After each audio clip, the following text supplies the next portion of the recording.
Welcome to day 6 of the ACC Women's T20 Championship. It's the final group game between Qatar and the UAE. The news from the middle is the UAE have won the toss and they're going to bat first.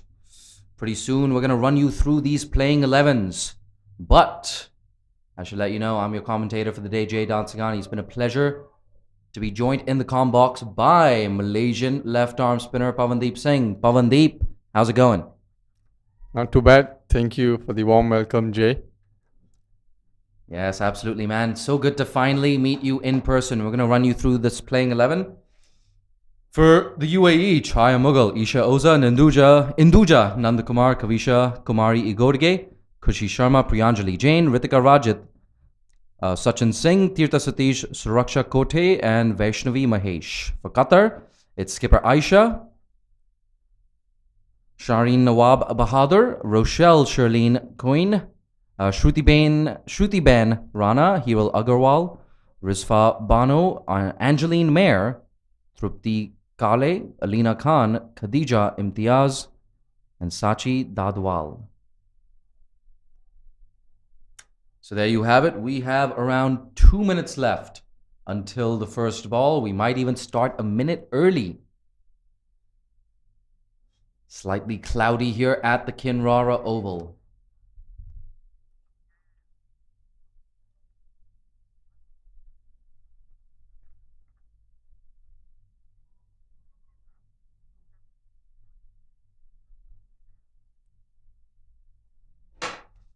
And there we go. The umpire signals play. It looks like it's skipper Aisha to open things up against Isha Oza. She's at the striker's end. The other opener, Tirtha Satish, the left-hander at the non-striker's end. I am still trying to digest this lunch that I'm gobbling down. A nice little vegetable curry and some much-needed ice-cold watermelon. Here we go. First delivery, Aisha. That's full. A good start. Isha Oza pushes that to cover for a dot ball. I think it's a good toss to win for the UAE. Pretty hot conditions here at Kinrara Oval.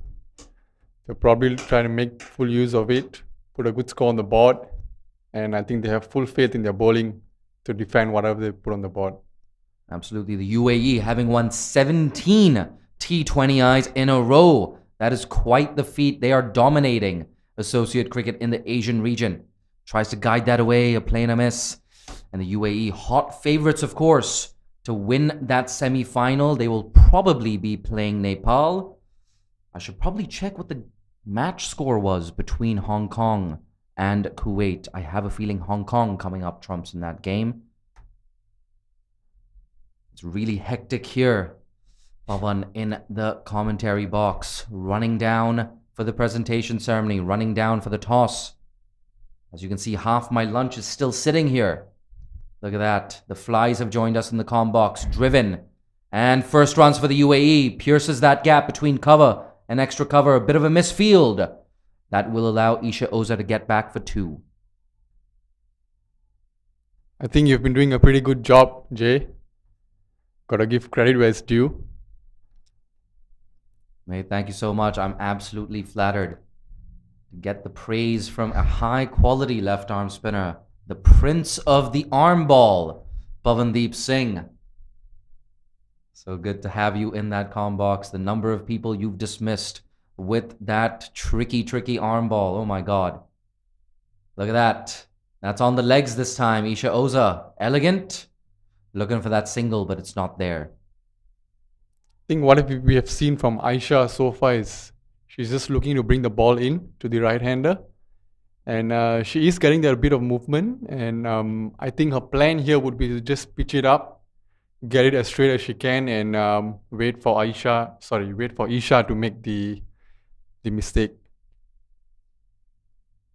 I think that's the right way to go about it as well. Not a lot of movement available for the bowlers on this wicket. Good batting wicket. The same one used in the first game. That's guided away behind square on the offside. It's running down to the boundary. Will it get there? Yes, absolutely. A bit of a blind spot for us here in the comm box. More importantly, Isha Oza picks up her first boundary and the UAE's first boundary. The score moving on to 6 for no loss. 2 deliveries left in this, the first over. Indeed, a very good shot, I would say. It's always good to have your first boundary coming in the first over. As an opening bowler, I never liked it, but I think that's how the game goes. And of course, Hong Kong coming up trumps against Kuwait, bowling Kuwait out for 60 at the UKM YSD Oval, driven yet again by Isha Oza. Does not find the gap, but she'll pick up a single to bring Tirtha Satish onto strike. Good piece of fielding there by Rispa Bano. So that's the end of the first over here in Kinara Oval. UAE 7 for no loss.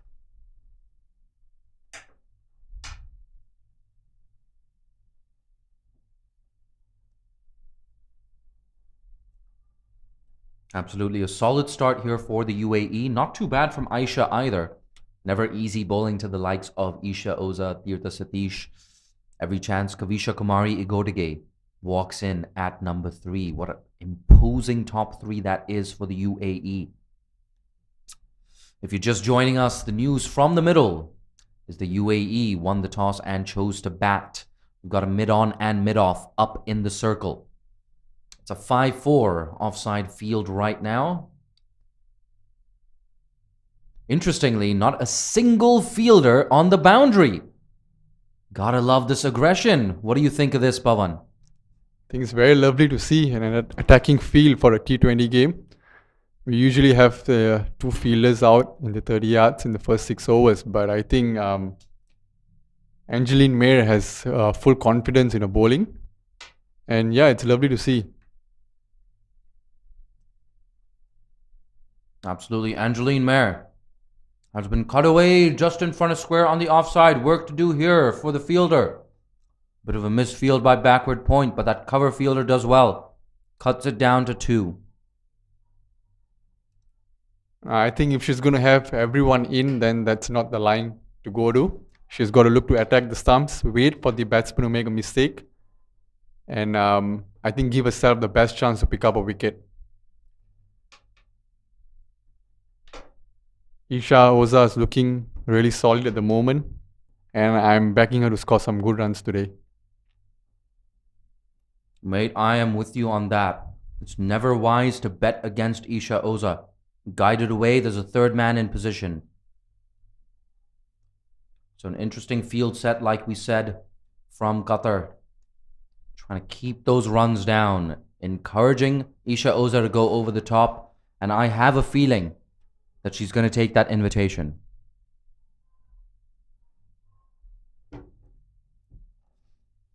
A reminder, Angeline Mayer coming off a player of the match performance against Singapore. I believe it was a 3-wicket haul there. There we go. Wider, left alone. The umpire gets some exercise. The UAE, they get a bonus run. That's also the first wide of the game. Slightly straying down the off-stump line. I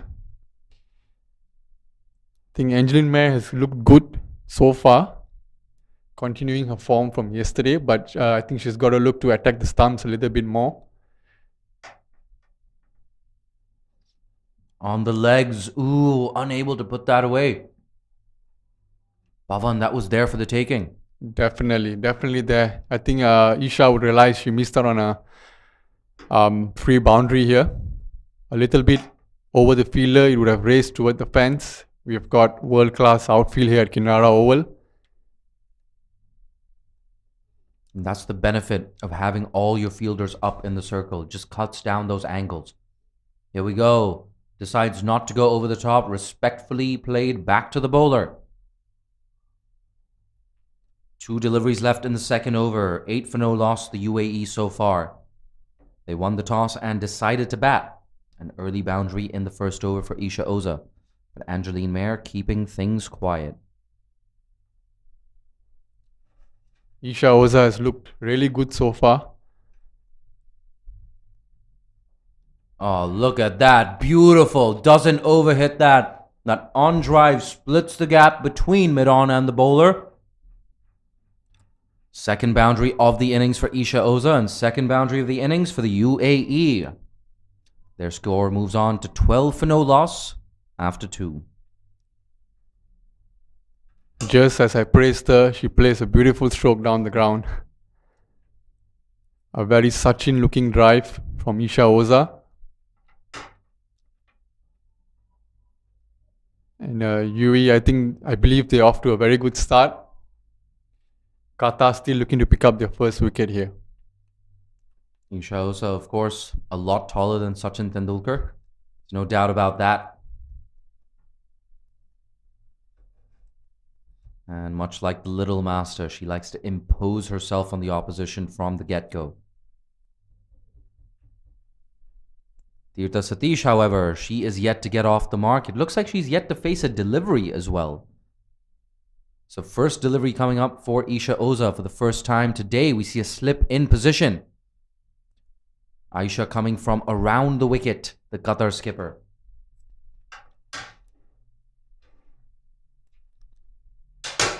And again, we don't have any fielders outside the 30 yards. So a very interesting field set here by Qatar. I'm sure they've got a plan and they're trying to stick by it. Driven straight into the covers. No, a misfield. First runs on the board for Tirtha Satish. Sloppy fielding there from Hiral Agarwal. That should have been stopped.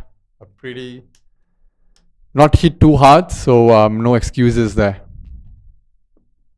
But that's good news for UAE. That brings Isha Oza on strike now. And I'm sure she'll be looking to capitalize in the power play.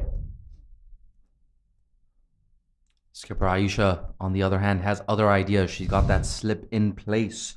Rizfa Bano in the slip cordon. Here we go. Can she bring that outside edge into play? Bowls full, looking for that swing down the ground. It may have hit the stumps. And it ricochets off. It's going down to the boundary. Can Qatar cut it off? Yes, they can. Angeline Mayer with a very strong throw from the deep. So Qatar, they managed to cut off the boundary, but not before the batters scamper through for 2. Qatar have looked good so far in the field. With their bowling, fielding has been alright too. But I think with the field set that they have, in my opinion, they're giving themselves a very good chance to pick up a wicket. We don't normally see this in T20s. Oh, it's a full toss. It's too wide, and it's always going to be 4. Through that cover region, Isha Oza picks up another boundary. She moves on to 17. The score on to 19. We're halfway through the third over here at the Kinrara Oval. Isha Oza gets a third boundary of the day so far. And like we have said, she's been looking really good, especially today. Not a very good delivery there from the Qatar skipper.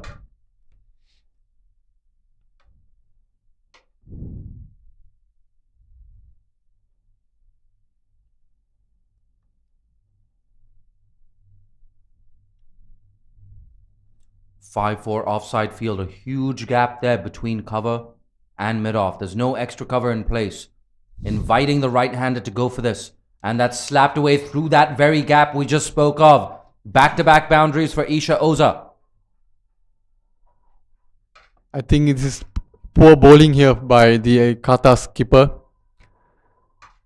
She's got a long off down at the boundary. And there's a huge gap, like Jay said, at the cover region. So you can't afford to give any room to the batter. I think she's got to look to attack the stumps here if she's going to give herself any chance of picking up a wicket. And even if you do bowl that line, there's no excuse for bowling short. The whole point of having a slip in is to bowl full, try and get that movement, trying to get that outside edge. And just as we say that, that slip has moved out to a third man. And we now have more stacked region in the covers. There you go. Aisha going on the defensive. Isha Oza also playing a forward defensive. It's a much better delivery from Aisha. Stump to stump, and Isha Uza couldn't do much about it.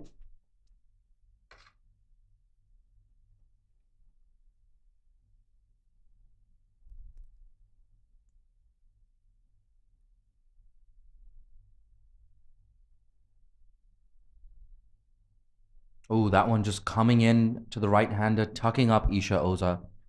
So a pair of dot balls to close out the third over. The UAE 23 for no loss. What do you think will be a ideal score here, Jay, for the UAE women? The UAE, they set high standards for themselves. They won't be happy with anything less than 160. They may even be targeting something in the region of 180. I'm going to flip that question round on you. What do you think? Make some score predictions, mate. Well, I think I've got to agree with you. Looking at the way they're going, I think they would probably get about 140, 150. However, if Qatar can pick up a couple of wickets here, it could put a stop to the scoring rate. And Qatar may just give themselves a chance to come on top of the game today.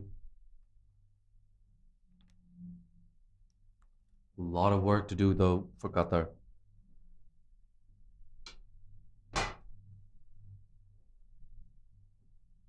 Angeline Mayer coming in for her second over. And she has a change in the field now. Long on drops back.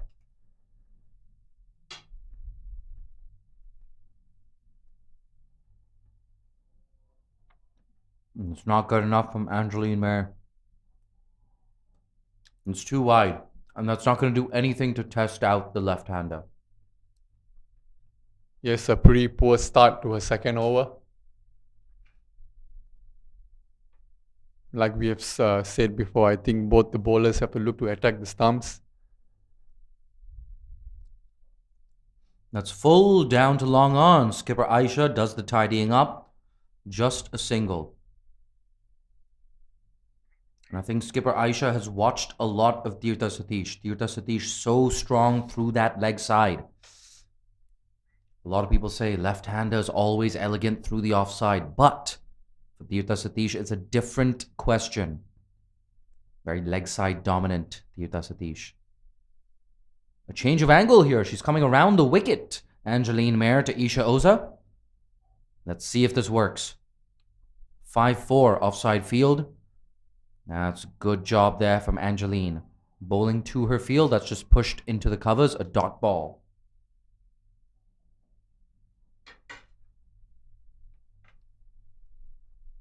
Do you think we could see some spin in the power play here, Jay? Mate, I think that's a fantastic idea. Just change things up a little bit. Especially with Skipper Aisha unable to find any movement, unable to draw that outside edge. This is really good here from Angeline Mayer. And as we talked about, this is the second game being played on this pitch today. We've already had 48 overs of play on this pitch. It looks pretty good to me. But you just never know. And Pawan, of course, you're no stranger to bowling in the power play, are you? Tries to paddle that away. Oof. Bit of a leading edge on that one. Pops into the offside for a dot ball. But like I said, Pawan, you are no stranger to bowling with the new ball, are you? Well, definitely. I think for me, when I have the new ball in my hand, it's all about picking up wickets. If we're going to stop the runs, it's all about the wickets in the power play. You get 1-2 quick wickets and, you're right back into the game. Oh, look at that. Isha Oza picks that off her pads. A nice little paddle for 4 to fine leg. Very interesting shot there. I mean, she tried the same one in the previous delivery. Couldn't make any connection. But this time, it was right up the middle. Scooping that away to the fine leg boundary. Yes, absolutely. Isha Oza scoring all around the wicket so far in this innings. She's 25 off 20. That was her 5th boundary of the innings. The UAE motoring along to 29 for no loss. One delivery still left in the 4th over. Angeline Mayer, of course, coming around the wicket. There's always that threat of bowling on the pads if you don't get your line right. She's done it again, and she's penalized a wide delivery down the leg side. Well, another thing coming in from around the wicket is, she removes the chance of getting a LBW. So there's a very less chance the umpire is going to raise his finger, even if it hits the pads. And just as we say that, she's decided to change and come from over the wicket now.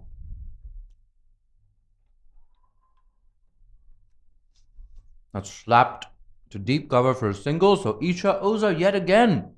She's going to steal the strike. Tirtha Satish. Going to be a passenger from the other end. Lucky Tirtha Satish has a front seat to the Isha Oza So, the show. Look at me getting tongue-tied in the commentary box. Well, I don't think Tirtha will be complaining much about it. I mean, we are enjoying from up here watching Isha Oza bat, so Tirtha would definitely be enjoying herself too. And just as we speak, we have a change in the bowling. I think it's Sachi Dadwal coming in from the far end.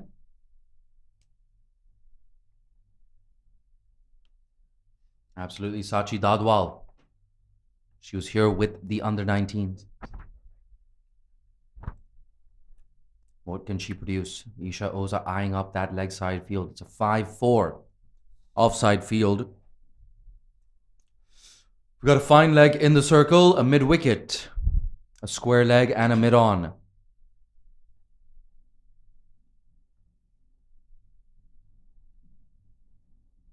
And once again, skipper Aisha so aggressive.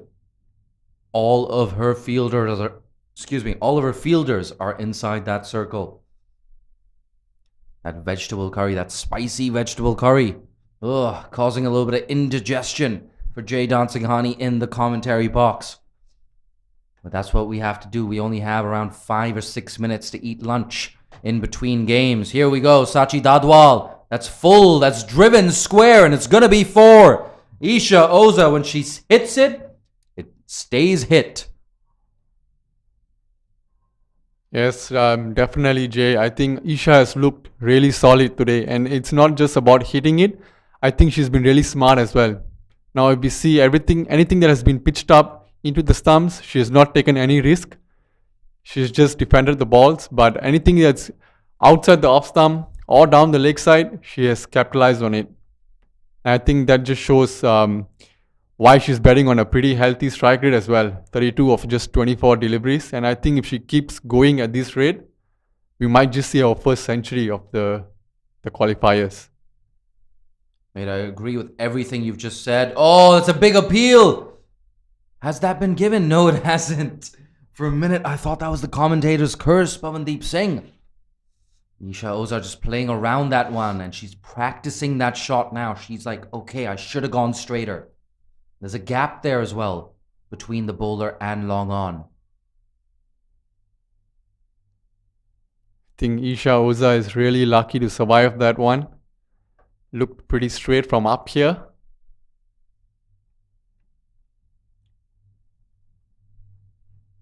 Oh, beautiful. Guided away for another boundary to third man. Fielder tries to cut it off. There you go, Isha Oza. A boundary-laden knock so far, 36 of 26. That was her 7th boundary. And Pavandeep Singh, just moments earlier, predicting perhaps Isha Oza has a chance to register the first 100 in this tournament.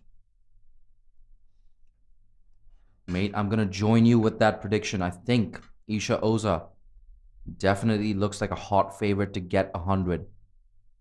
A very low-risk innings so far. Barely made a single mistake. She's been elegant as ever. Oh, elegant Isha Oza goes down the ground. It's just going to be a single this time. I think it's really smart batting as well from Isha. looking for the single after a boundary. Looking for a single towards the end of the over as well. We have one delivery left. If Tirtha Satish hits a boundary or faces a dot ball, it's going to be Isha Oza on strike yet again. She's faced 27 of the 29 deliveries so far today. Look at that, Isha Oza. Apologies. Tirtha Satish eyeing up that leg side. There is a gap there between mid-wicket and square leg in the circle. Fine leg, just moved a tad finer just seconds ago. And of course, long on is on the fence. So there's an easy single available for Tirtha Satish. Here we go. What can she do? Tries to flick that away. It's going to be a dot ball. Isha Oza, you're back on strike. Hogging the strike, Pavandeep Singh. Well, I think if she's going to keep hitting those boundaries, then I've got no complaints. I don't think the UAE management would have any complaints, and definitely not Tirtha Satish as well. End of the 5th over, UAE are 42 for no loss. Still, I just wonder, Pavandeep, if a wicket does fall, if you were Chaya Mughal, do you send in your best player at 3 or do you give your middle order a bit of a chance? well, I think they've got a pretty good start, so I think they should definitely capitalize on it.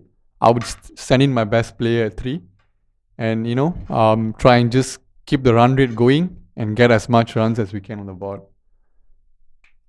It's interesting you say that because I have a feeling Chaya Mughal, UAE captain, would agree with you. But personally, I feel like you don't want to go into that semi-final with an undercooked middle order. I guess that depends on when the first wicket falls as well. That's worked away into the leg side, an easy single. And for a change, Tirtha Satish will be on strike quite early on in the over. Still no signs of spin from the Qatar captain. Now, I don't know if it's the spinner in me talking or what do you think, Jay? I think you're right. Insanity is doing the same thing over and over again and expecting a different result. You've got to change things up. Whatever you're doing right now, it's not working. Angeline Mayer has been driven straight to that short cover. A rare dot ball here for Qatar and some respite from this assault from the UAE.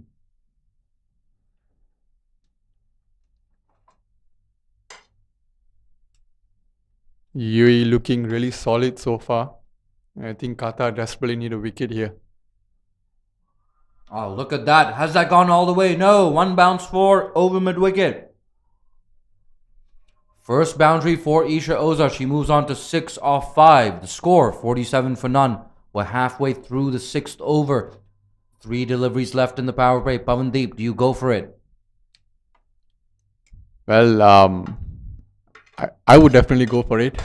But unfortunately, I'm not much of a batsman. But that was a really good shot, I think. It was a full toss, but he still had to be put away. And I think Tirtha Satish doing just that. She's not faced much here, but she's looked good so far.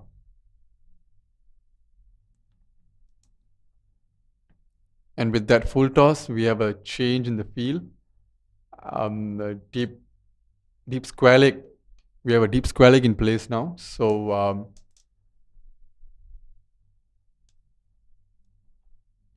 there we go. On the legs, whipped away. Easy pickings there for Tirtha Satish. She's looking for 2. They're not going to take a risk, and wisely so. A strong throw comes in from the deep. If you bowl there to Tirtha Satish, she will put you away more often than not. The left-hander now settling into her innings. Isha Oza, the dominant partner, 38 of 28. 2 deliveries left in the power play. What can she muster?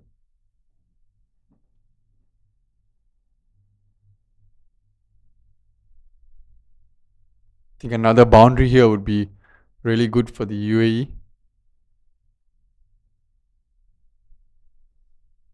Oh, on the legs, a very optimistic appeal. They're going to run through for what looks like a leg bye. Yes, confirmed by the umpire. Just straying down a little bit. And I think one thing that we have noticed so far, every time the Qatar bowlers have tried and attack the stumps, they have created some opportunities. We have seen Isha Oza surviving a close call in the last over, followed by Tirtha Satish as well. So I think the Qatar bowlers should definitely look to attack the stumps more here. On the legs, Tirtha Satish, severe in that area. That fielder in the deep though, fantastic throw yet again. They're chancing the arm. Oh no! A clean collection would have seen Tirtha Satish run out. But that's not to be. 50 up for the UAE, 51 for none after 6.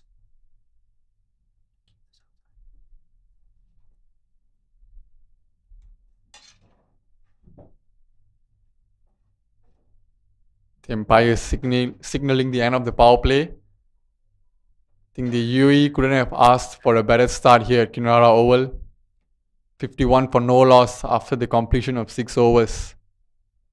Isha Oza on 38 of 29 deliveries. Tirtha Satish is on 9 of 7 deliveries.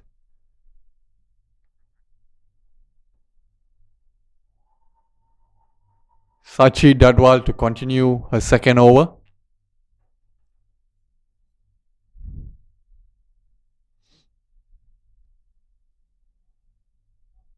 Couple of changes being made to the field here. And we still don't have more than 2 fielders outside the 30 yards.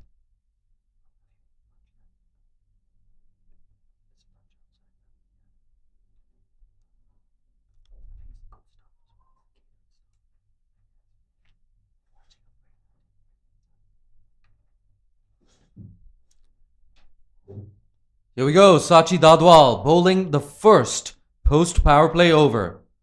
Oh, a bit of room, but that one keeping low on Isha Oza. She's 38 off 30 right now. It's been a very fluent knock. 7 boundaries in her 38.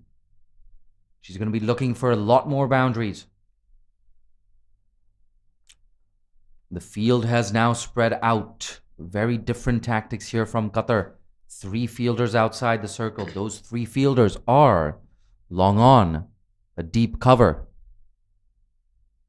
And I'm guessing a third man in my blind spot here in the commentary box.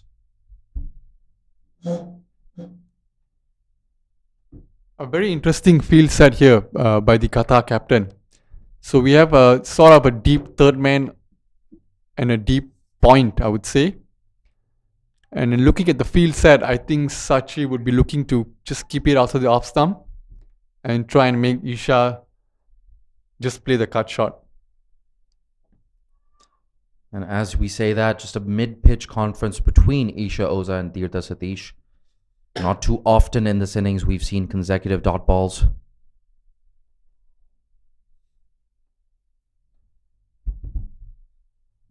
And Pavandeep Singh's lunch, very different to mine. There's some chicken and mutton waiting for him.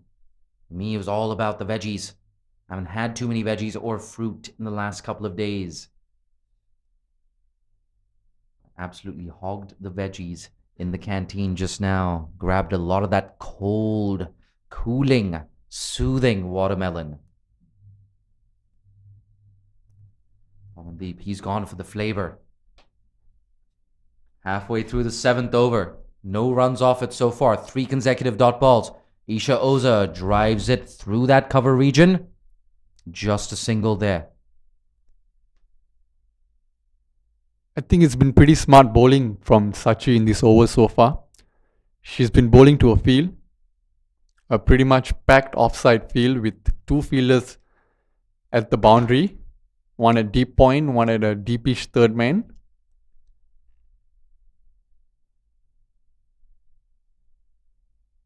It is a pretty flat wicket here at Kinara Oval, like we always get. So as a bowler, you just got to keep it stump to stump. Try and vary your pace and wait for the batsman to make a mistake. I do actually see the color of that pitch just changing up a little bit. I wonder if the behavior of the pitch will change much like the color has. That's pushed to long on for a single. We have also had a lot of rain lately, so I don't think the groundsman would have had much time to work on the wicket. Still a very good batting wicket though, but like Jay said, we have had 40 overs played here so far, and I feel the wicket would start to keep a little low in the second innings here.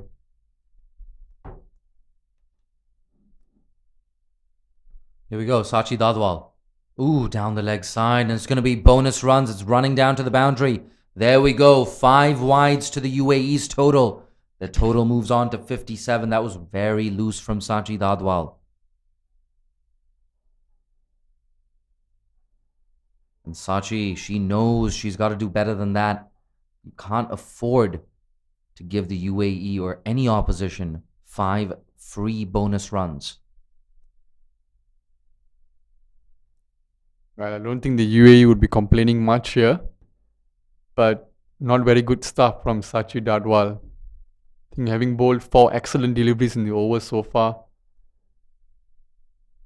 Now we have a change in the field. The deep point comes up. So there is a deep cover in place. A long on, and now deep mid wicket drops back.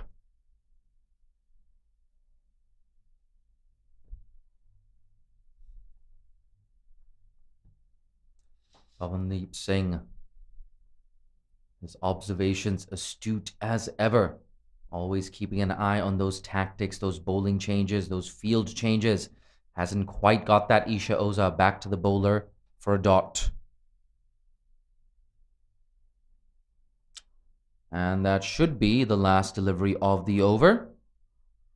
52. Rather 57 for no loss, the UAE after 7.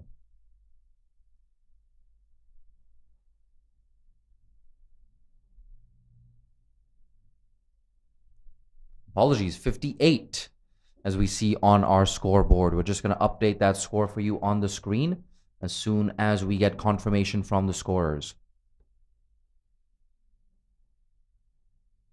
And we have a change in the bowling. It's Hiral Agarwal coming in to bowl from the near end. Are we finally going to see some spin?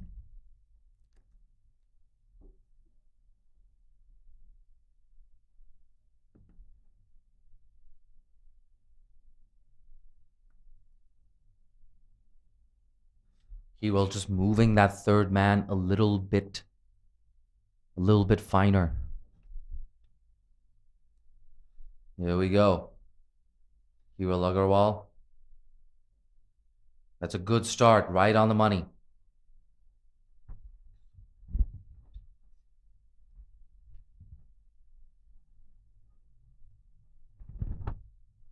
Number 19, Hiral Agarwal. I'll be honest, Pavandeep Singh, this is my first time covering a Qatar game. There we go. That has been hit down to long on, just a single.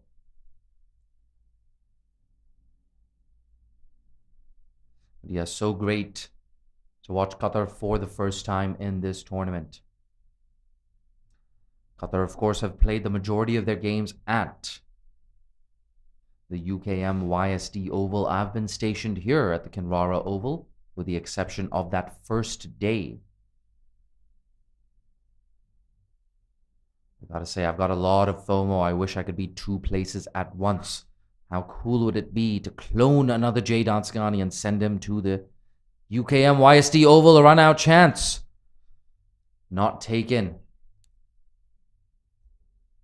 It's my first time watching both these teams play as well, and I think they've done a really good job so far.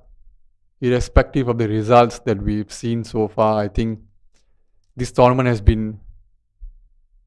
has shown some good level of cricket. Absolutely. We've spoken about it in previous broadcasts as well. The quality of some of the boundary fielding as well. Mariam Omar from Kuwait the other day, fantastic display of fielding. Hong Kong as well. Fantastic boundary riders. The likes of Shanzine Shehzad, Ikra Sahar, Mariam Bibi.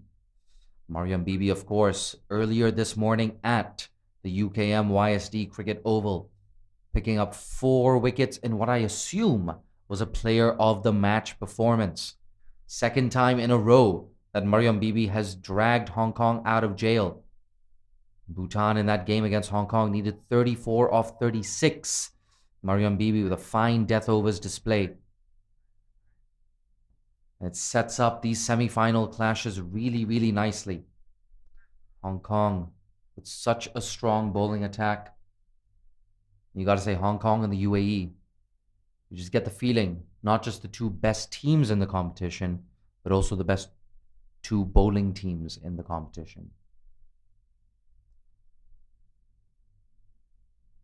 Here we go. Hiral Agarwal trying to get that breakthrough. That's hit into the leg side. How far has that gone?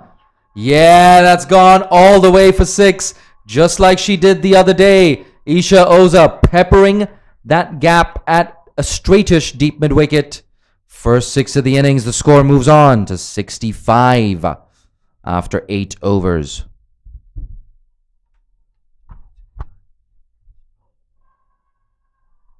I'm not sure if you can hear that. The chants from the UAE dugout. Isha Oza. Clap, clap, clap. If you've ever watched cricket live, you know how that clap, clap, clap beat goes.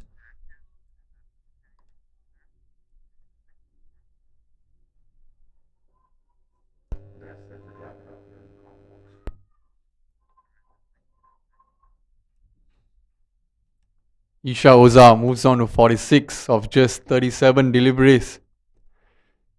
She's looked really good today. The UAE right-handed opening batsman.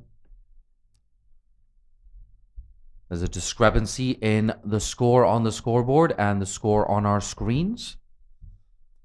I'm sure somebody is going to fix that, whoever is in the wrong. But for now, let's just assume it's 66 for none after 8.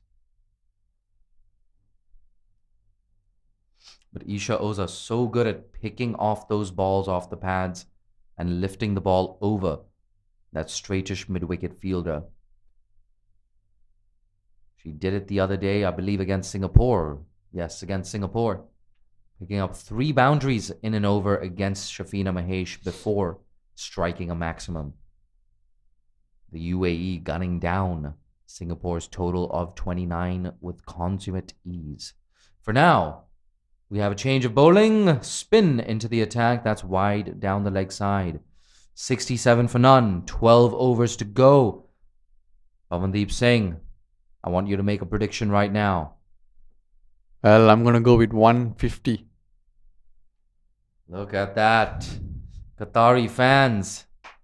Pavandeep Singh must be your favorite person right now, making a brave prediction. That is hit away to Aisha. At mid-wicket, a chance of overthrows, but that's good backing up there from the fielder. So we finally have some spin here at Kinrara Oval. After 8 overs, the Qatar captain finally bringing in Rochelle Quinn to bowl a off spin. Let's see if she can pick up a wicket here and put a break to the scoring of the UAE team. Well, she's definitely going to need to take a wicket if your prediction of 150 is going to be accurate. Very brave prediction. Pavandeep Singh. Oh, look at that. How's that prediction looking? Swept away in front of square on the leg side, that mid-wicket region yet again. She's peppering that part of the outfield. And that's 50 for Isha Oza. Of just 38 deliveries, I think she's played a brilliant knock here. What a shot to bring up a 50 as well. Just going down on one knee and slogging it over mid-wicket. And with that, we have a change in the field. The cover fielder is coming in and we have 2 deep mid-wickets now. One just protecting the cow corner.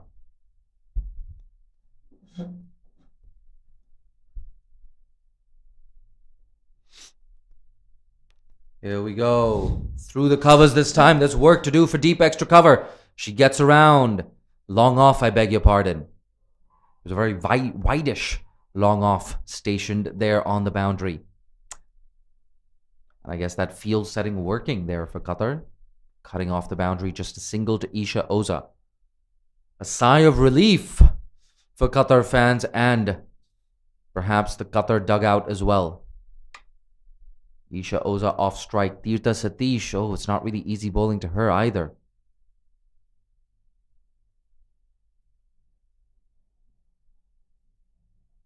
Tirtha Satish, the teenager.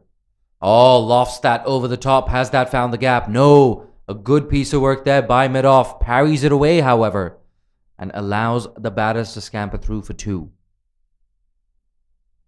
I think Jay spoke about the bowling and the fielding in this tournament, but I think I've been pretty impressed with the batting as well.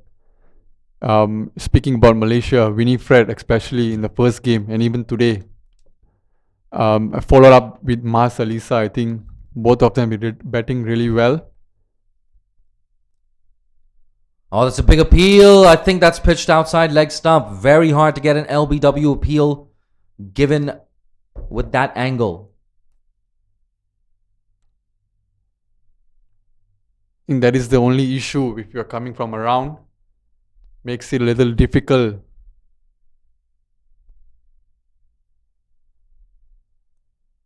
Good use of the feet, but not quite to the pitch of the ball. Adjusts well and hits that out to a deep cover for a single.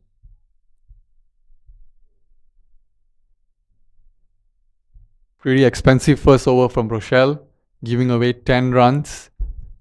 The UAE are now 76 for no loss after 9 overs. Pawan, would you like to stick to that 150 prediction? Well, since I've made my prediction. I can't change it now. It's gone on air, so I'll stick by it. Oh, mate, just pulling your leg. Pawandeep Singh, so great to have him in the comm box. Delighted when I walked into the comm box. I saw the tall, wiry frame of Pawandeep Singh. Fantastic. The better looking of the two Singh bros. Lovely to be here, Jay. Lovely to be here. Here we go. Around the wicket to the left-hander. That's pushed into the offside. It's just going to be a single. But no, like you spoke of earlier in the day, or just moments ago, actually, the batting in this tournament, you're right, very impressive indeed. Mariko Hill yesterday against Nepal, attacking that power play. That shot she played to get off the mark, a perfectly timed drive through that extra cover region. It's absolutely brilliant innings. Runs all around the wicket for Mariko Hill. This one has been edged down to fine leg. It's running down to the boundary and it's going to get there. Fortuitous 4 for Isha Oza.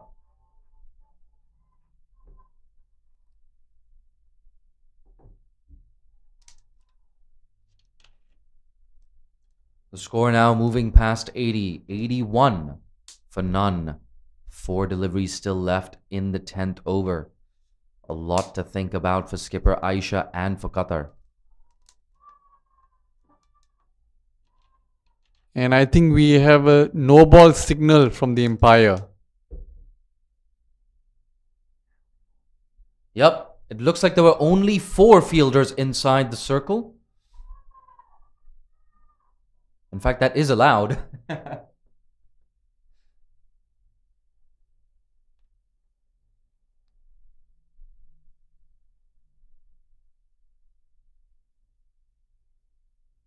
Come on, was that because of the too many fielders behind square on the leg side?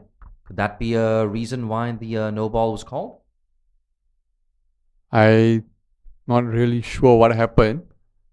We'll try and get confirmation, but I suspect that is indeed the case. I think there were 3 fielders behind square on the leg side on that occasion for that delivery. So that could be the reason for the no ball. But luckily for Qatar, they get away with that free hit. So it's not often you see that, actually. 3 fielders behind square on the leg side.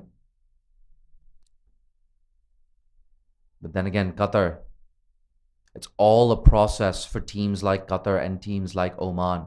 You can't expect them to just show up and start beating the likes of the UAE. Well, kudos to the umpires for spotting that one. None of us actually picked it up from up here.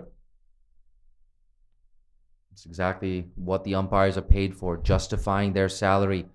Isha Oza justifying the decision to continue opening with her game after game after game.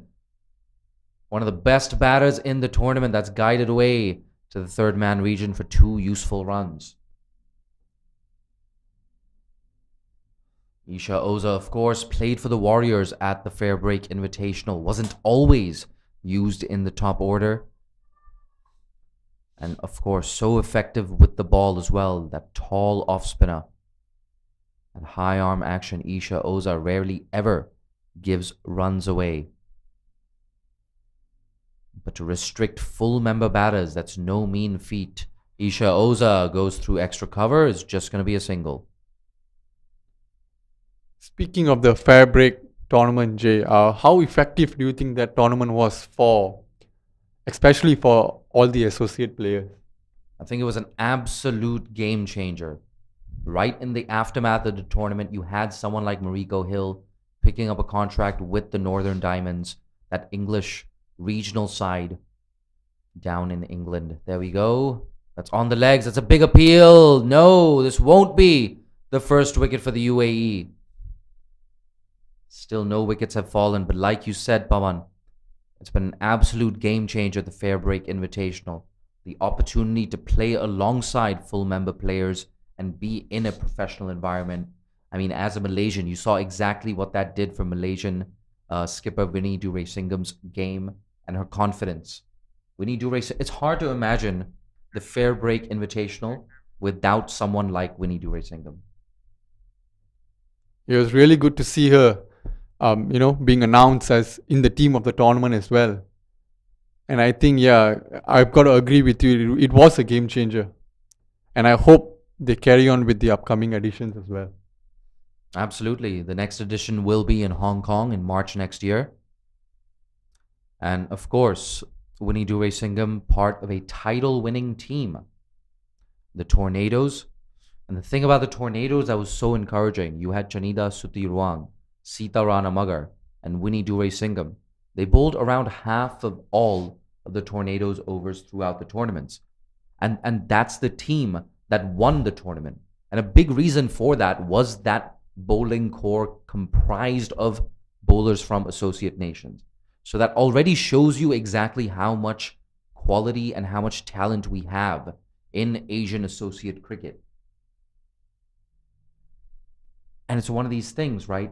You can only get equality, you can only get improvement through opportunity, right? And it's not just Fair Break that's doing that, of course. This tournament, a great opportunity for so many of the teams here to learn from the likes of the UAE, to learn from the likes of Nepal and Hong Kong. And look at Kuwait, for example, restricting Hong Kong to 90 for 8 today. And they pushed Hong Kong as well at that ICC T20 World Cup Asia qualifier last year. So you can see with game time, with investment, with the right intent to grow the women's game, this is exactly what can happen. You get better results. The more time you put in, the more money you put in, the better the results will be. It's just that simple. But for now, we can't get too distracted. It's so much fun talking about the growth of women's cricket and the growth of associate cricket. Pavandeep Singh, I have a feeling I cut you off. What were you going to say? No, I just wanted to say that I totally agree with you. I think it's really good to see all these, more tournaments being organized, especially for women's cricket. And I think this is the only way the game will grow. But amazing that the Fair Break tournament was indeed really amazing. Yes, absolutely. And outside of Fair Break, of course, Winnie Duraisingam and Malaysia registering that win against Kenya at the Commonwealth Games qualifier. One of, if not the single biggest victory in Malaysian cricket history. It definitely was. And I think the women's team with that victory, I think they have, it has done great to their confidence as well. And now we've seen what we are seeing now, it's a totally different level of cricket that they are playing. So far in this tournament, the way they have played, I think they have really improved, and full credit goes to the team and the team management as well. And of course, we will be seeing Malaysia in that semi-final facing up against Hong Kong. So that won't be easy, but Pawan, I really think it's going to be a good contest. There we go. Isha Oza. Oh, one bounce to the fielder at deep mid-wicket. A little messy there on the boundary. They're going to get back for 2. The umpire just asking, is that a 4? No signal there from the fielder. He's asking again. Ah, yes. The fielder, good sportsmanship, indicating that was indeed a boundary. So Isha Oza gets another boundary off that dangerous slog sweep. She's played the shot really effortlessly today. She's raced off to 58 of just 44 deliveries now. Oh, she tries to go again. An under edge that's going to run down to that fine leg boundary, and it's going to get there. Heartbreak here for Qatar. The bowler deserved a wicket on that occasion. Look at that. Hands on her head, as you can see in your frame. It's very, very tough. You do all the right things. You bowl it fuller. You deceive Isha Oza. That was very, very deepish mid-wicket. But it's more like protecting the cow corner area. It's like a game of whack-a-mole. Every time you plug one area of the field, it leaves that other area exposed. Isha Oza more than capable of going straight down the ground. We saw that earlier with a beautiful on-drive. What do you think, Pawan? Was that on-drive the shot of the game? Well, definitely shot of the day so far for me. Ooh, down the ground. Tirtha Satish doing the wise thing. Pick up the single. Give the strike to Isha Oza. The danger player as far as Qatar is concerned. Yet another over ticks by. We're going to update the graphic on your screen as soon as possible.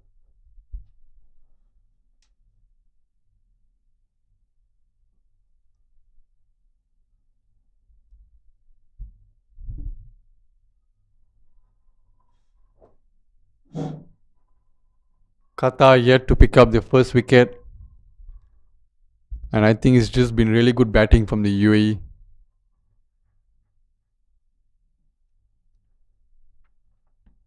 Absolutely. The UAE barely putting a foot wrong, with the exception, of course, of those lucky under edges for 4 past fine leg from Isha Oza.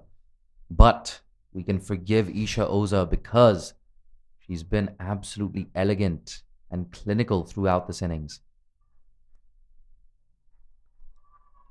Every single batter is entitled to a little bit of luck. There you go, nudged into the offside. Aisha unable to cut that off. A single will bring Isha Oza back on strike. She's hogged the strike throughout the day.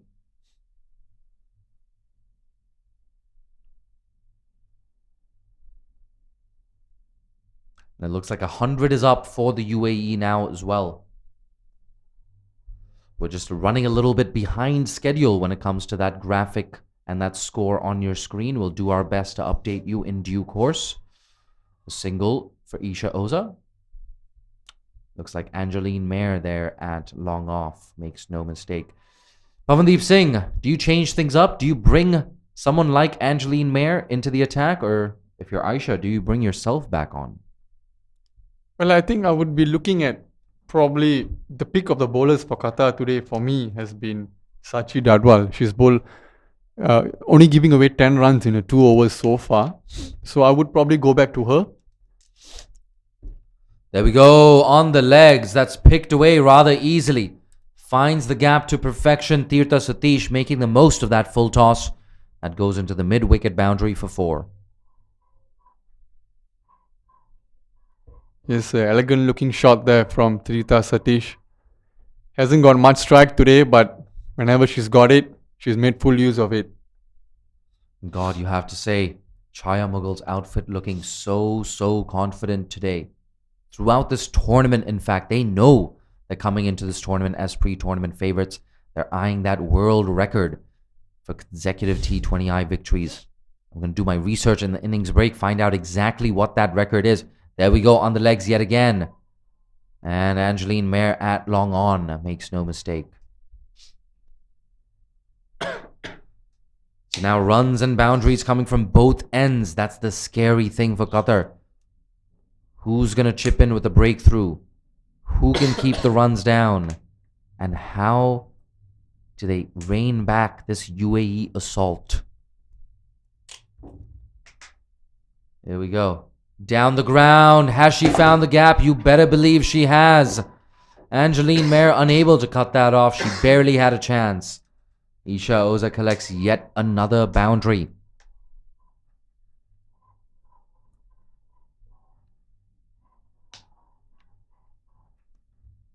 There we go. Chance of let's go, Oza, let's go. Let's go, Oza, let's go. Great encouragement from that UAE dugout. It's hard to know how to react and what to do if you are Qatar right now. Isha Oza so dominant. She hasn't given Qatar a single inch. That's into the leg side yet again. Has that gone for 6? Yes, it has. That same region. Isha Oza peppering that mid-wicket fence yet again. And what do you do if you're Qatar? How do you stop this bloodletting? Isha Oza moving closer and closer to that magical 3-figure score of 100. Can she be the first centurion in this tournament? Thankfully for Qatar, it's the end of the over. Tirtha Satish will be on strike for the next over.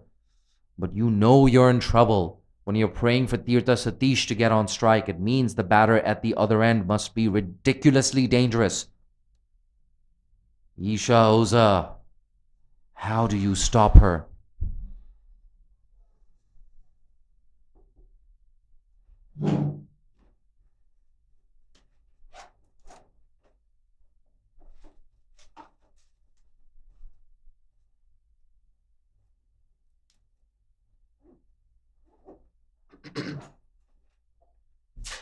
That's tucked away off the legs. It's going to be a single. Deep mid-wicket. Can she cut this off? She runs in.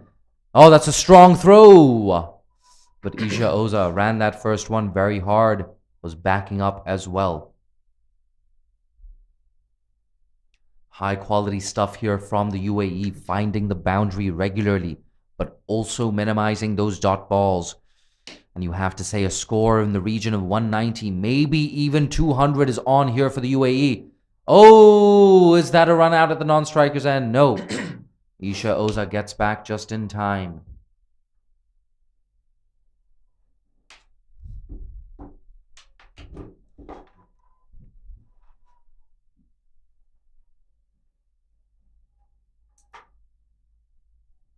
Isha Oza on 58 of 44 deliveries. See it up in the air, and there's a chance for a wicket, and that's put down by Hiral Agarwal. She's got no one to blame here except herself. That should have been taken a pre-regulation catch. Unfortunately goes down, and Qatar still unable to pick up their first wicket here.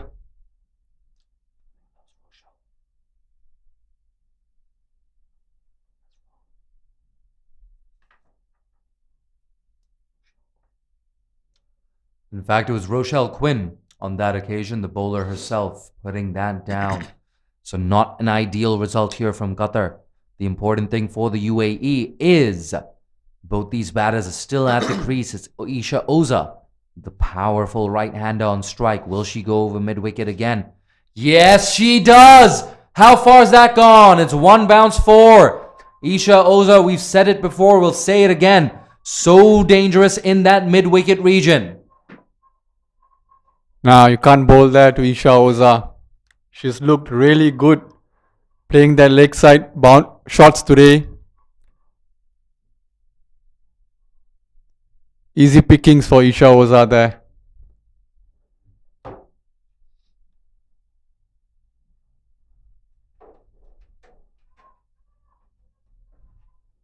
Well, I think the Qatar team would have to come up with another plan here to stop the UAE runs. They have raced on to 117 in just 13.4 overs.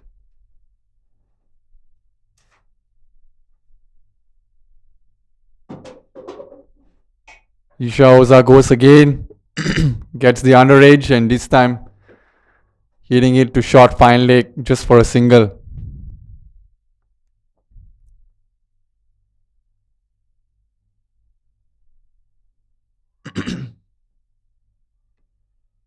That brings Tirtha Satish back on strike. She's on 16 of 15 deliveries.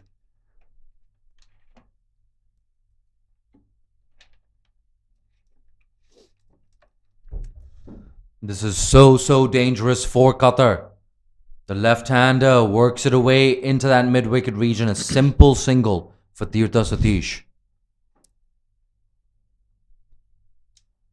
There we go, the end of yet another over. We're going to try and get you that score update in a bit.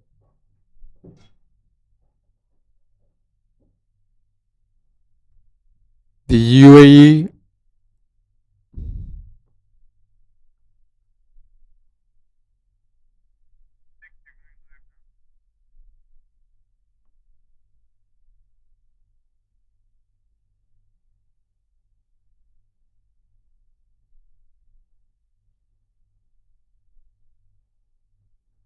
$125 for no loss.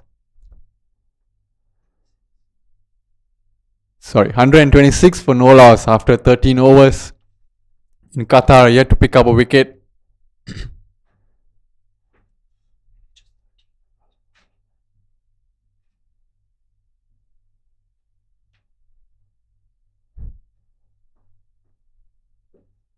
And we have a change in bowling now.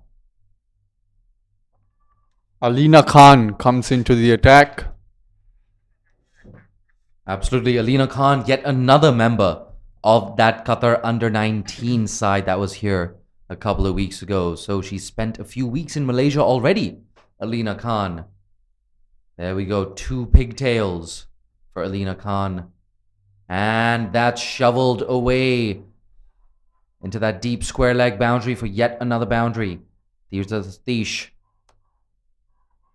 moving along really nicely, and there's no sign of this stopping for Qatar. The UAE stamping their dominance on this game and sending a message to all other teams in this tournament, especially their opponents in the semi-final, Nepal. Do I have a chance to change my prediction, Jay? I will allow you to change your prediction. Pavandeep Singh, what's your new prediction? Well, I'm going to look at 190 now. 180 to 190. I think 180 is you're still selling them short a tad. But no, I agree with you. I think 190 is a reasonable prediction. I'm going to go for 200 though. I'm just feeling it. Isha Oza, absolute run machine. I know she wants that century. There we go. Muscled down the ground. Will this beat Angeline Mayer? No, a good bit of work there. Or just a little ricochet off her body allows Tirtha Satish to come back for 2. Excellent fielding once again. Alina Khan just tossing that one up, inviting Tirtha Satish to hit it down the ground. Here we go. Alina Khan yet again. Oh, a play and a miss. A very rare dot ball here from Qatar.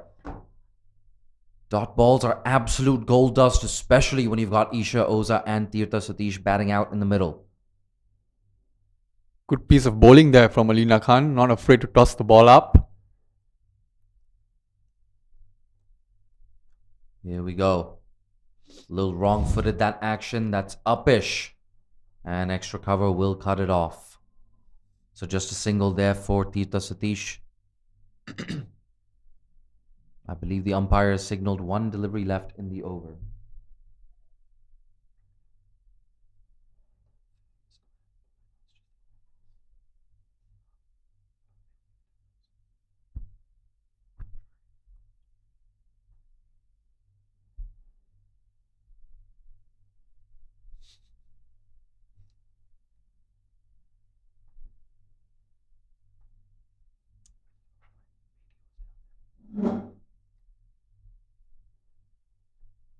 almost at the end of the over. Alina Khan, can she get out of it unscathed? Isha Oza slapped, and it's gonna be 4 over that fielder at cover. So Isha Oza not choosing to go over mid-wicket this time, but the result is still the same. Another boundary for the powerful right-hander. That raced away to the cover boundary. Beautiful batting here from Isha Oza, and she's moved on to 89. Nearing that 100 that we were talking about. Just 11 runs away now. And looking at the way she's batted today, I think she's just probably 2 shots away.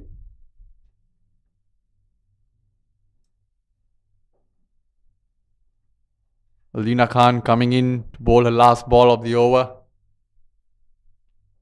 Bang! She goes down the ground. Has she found the gap? You better believe it. That splits the gap between the bowler and long on. Isha Oza moves on to 93 off 55. 15 fours and 2 sixes in her knock so far. The UAE move on to 141 for none after 14. Expensive first over from Alina Khan, giving away 15 runs. Isha Oza now just 7 runs short of a century.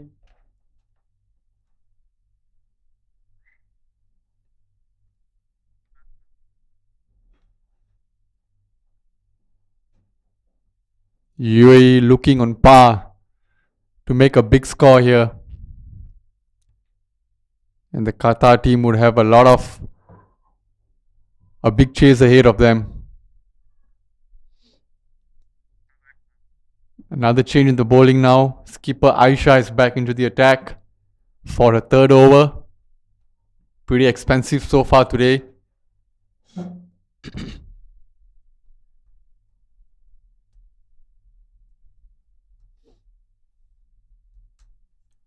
Absolutely, and I think this move had to be made earlier. I beg your pardon. Skipper Aisha. She bowled a good first over, not so much in her second. And she's coming around the wicket to left-handed Tirtha Satish. That's down the leg side. There's always the threat of that happening with the around the wicket angle. Yep, a pretty poor start from Aisha.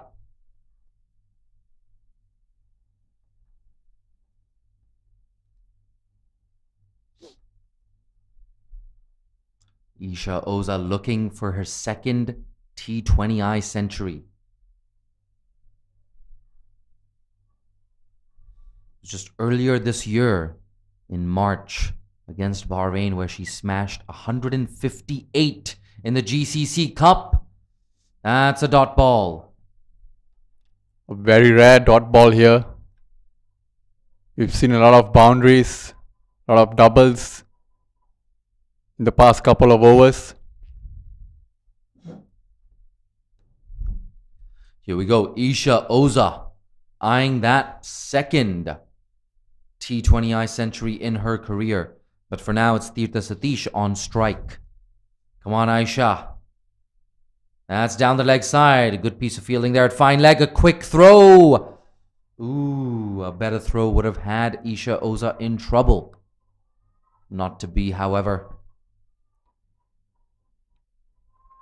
A lot of time left in this innings for Isha Oza to get that century. She's hogged the lion's share of the strike, which is great news if you're a UAE fan or even a neutral fan. An absolute pleasure watching Isha Oza so far in this tournament and, of course, in this game.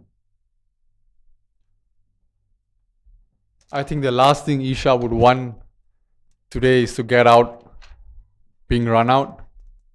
Looking at the way she's played today, she definitely deserves her second century. And look at that, deep square leg, deep mid-wicket, long on, all on the fence. That's really the only logical move if you're Qatar skipper Aisha. Oh, that's watchfully played. She's looking for 2. Has not hit it well enough, but still a single. There's a good battle here between Aisha and the 2 UAE openers. Qatari skipper will have to do something special to drag this back and stop the UAE from reaching that total of 190-200. Tirtha Satish has moved on to 37 of 32 deliveries.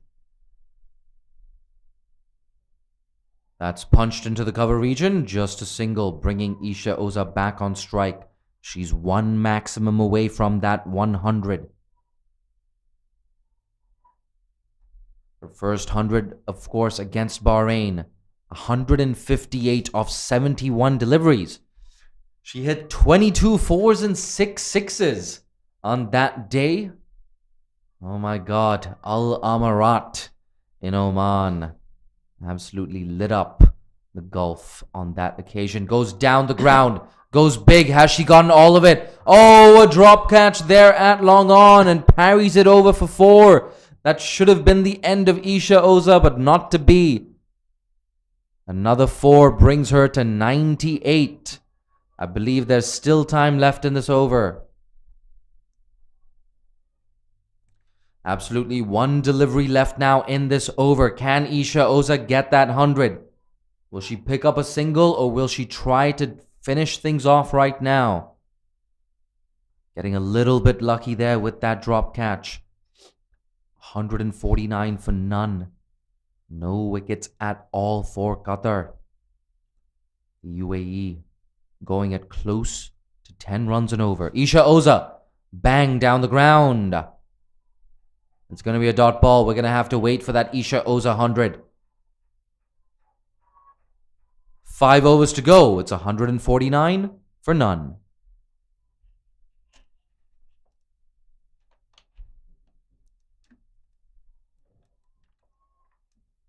It's definitely looking like it's Isha Oza's day today. That should have been taken. But I guess if it's your day, it's your day. And if anyone deserves any luck today, it's Isha Oza. Started that innings so well. Was near flawless for her first 30 deliveries or so. Since then, a couple of fortuitous under edges have gone down to that fine leg boundary for 4. And of course, a drop catch just now. 58 balls she's faced for 98 elegant, even brutal runs. That's the thing about this Isha Oza innings. It's been all class, but also so much power. Definitely, it has been that sort of an innings. Sachi Dadwal back into the attack for a third over.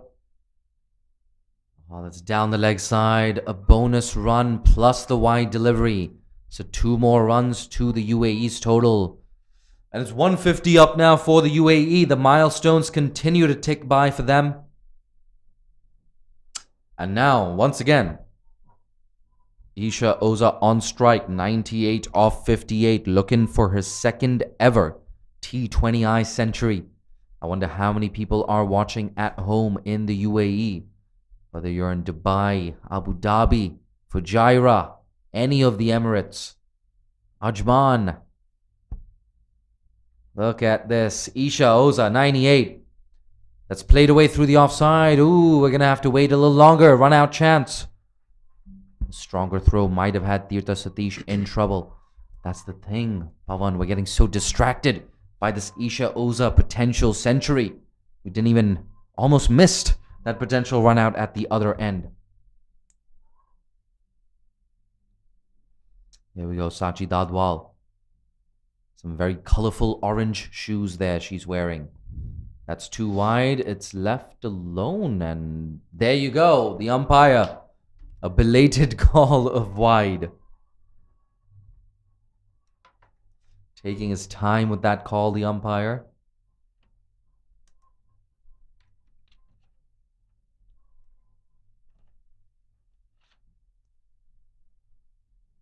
Sachi Dadwal, of course, part of that Qatar under-19 team that was here for the ICC T20 World Cup under-19 qualifiers. Smack down the ground. Isha Oza gets her 100.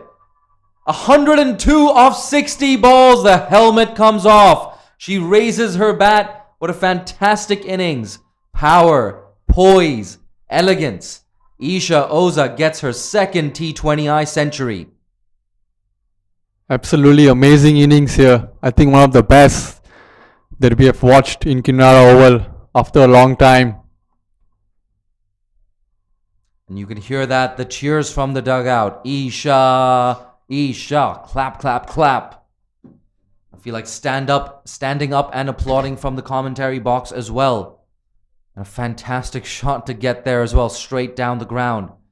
17 fours in her innings and 2 sixes. 80 runs have come from boundaries of Isha Oza's bat. A boundary-laden knock. It's been absolutely brutal. But at the same time, she's played some elegant shots through cover. Down the ground. A beautiful on-drive earlier on. And of course, 2 sixes lifted up over that cow corner boundary. Yet another boundary. She goes through that cover region we just talked about. Nothing too elegant about this one. This was just brutal. Smacked it. Yeah, she's been unstoppable today, Isha Oza. I think the Qatar bowlers have tried hard, but she's just been too good. It's been an absolute masterclass this from Isha Oza. And if I was Nepal, I'd be so scared at this point. Nobody wants to face the UAE if it means having to beat them to get through to the Asia qualifier. Asia Cup, I beg your pardon, that's down the ground. Skipper Aisha does a good job, just a single.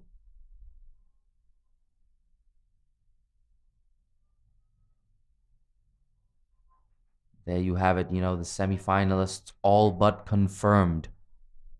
The UAE versus Nepal, Hong Kong versus Malaysia. Pavandeep saying, I'm going to put you on that spot. Malaysia versus Hong Kong. Who are you backing? Well, I think you know the answer, Jay. I think you know my answer as well. A little bit of research will tell you what's on our mind and what's in our hearts. There you go. A bit of a misfield there at mid-wicket. Tirtha Satish, she must be eyeing up that half century as well. Pavandeep, I know you and I are not going to see eye to eye on that Malaysia versus Hong Kong game. It's all good, mate. It's all good. May the best team win. But I honestly feel like it's going to be a very good encounter. Malaysia's top 4. 3 of their top 4, Masa Lisa, Winnie, Elsa Hunter, I feel like their careers are just on the right trajectory. As batters, they are at their peak, and I think they're only going to get better. Well, definitely. I think it will be a very close game. Both teams have played really good cricket so far, and they have got some experienced players in both sides. So, yeah, as you said, may the best team win. Absolutely. And for Hong Kong, of course, a big story for them in the tournament has been the growth of Iqra Sahar and Mariam Bibi. For the second time today, Mariam Bibi, you could argue, just bailing Hong Kong out of jail. She did so well against Bhutan, and today taking 4 wickets against Kuwait. Oh, that's a full toss. That's down to long on. It's a catching chance. That's really well taken. Ooh, she may have stepped on the rope there. We're not sure. We're also going to wait for the signal from the square leg umpire. Is that a no ball? Nope, it's not a no ball. In fact, yes, it is. It's not the square leg umpire, but the main umpire who has signaled a free hit. So there you go. The good news for Qatar, a fantastic piece of fielding there on the boundary by Angeline Mayer.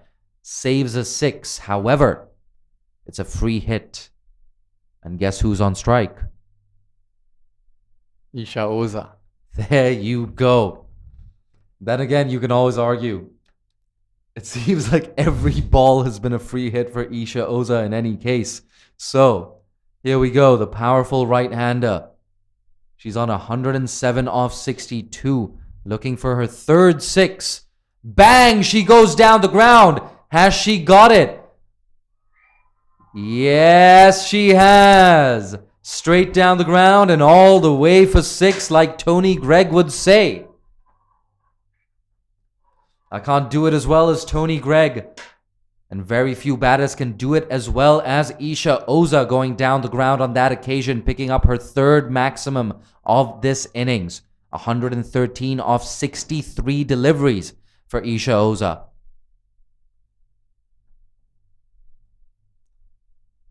Sets herself once again. That's into the leg side. Mid-wicket will cut that off.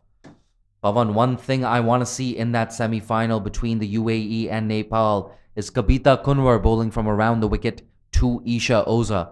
That's how she dismissed her in that final game between these two teams at the T20 World Cup Asia qualifier last year.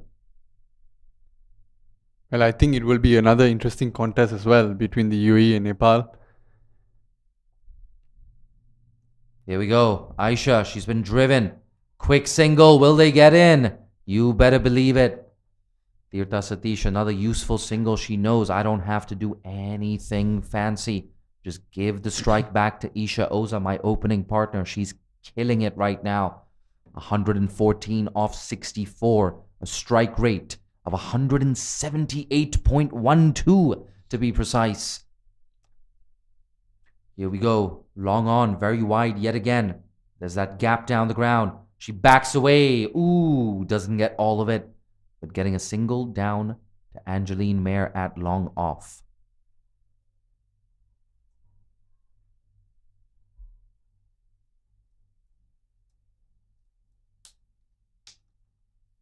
I think we saw a shift in the gears when Isha Oza was batting after she crossed that 50 mark.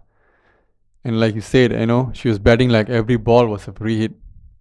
Some of the shots that she's played today, absolutely blasting them. Here we go, Aisha. Rare dot ball there. In fact, it's not going to be a dot ball. It's a single. Bit of a misfield there from the captain and bowler, Aisha. It's been an expensive spell, not just for Aisha, but pretty much all of Qatar's bowlers.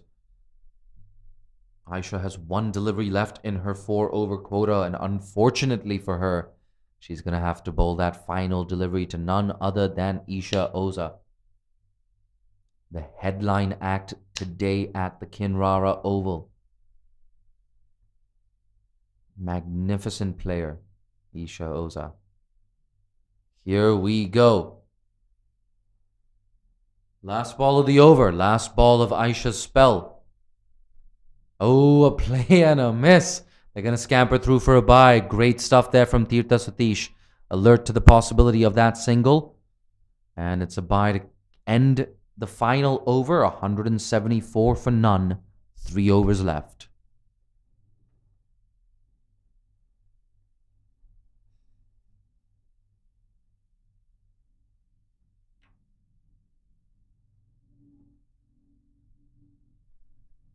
The Qatar skipper completes a spell of 4 overs, giving away 38 runs. Pretty expensive today. But I think full credit has to go to the way UAE has batted. They have been smart in their approach. They have respected the good balls. And they have not missed out on the loose ones.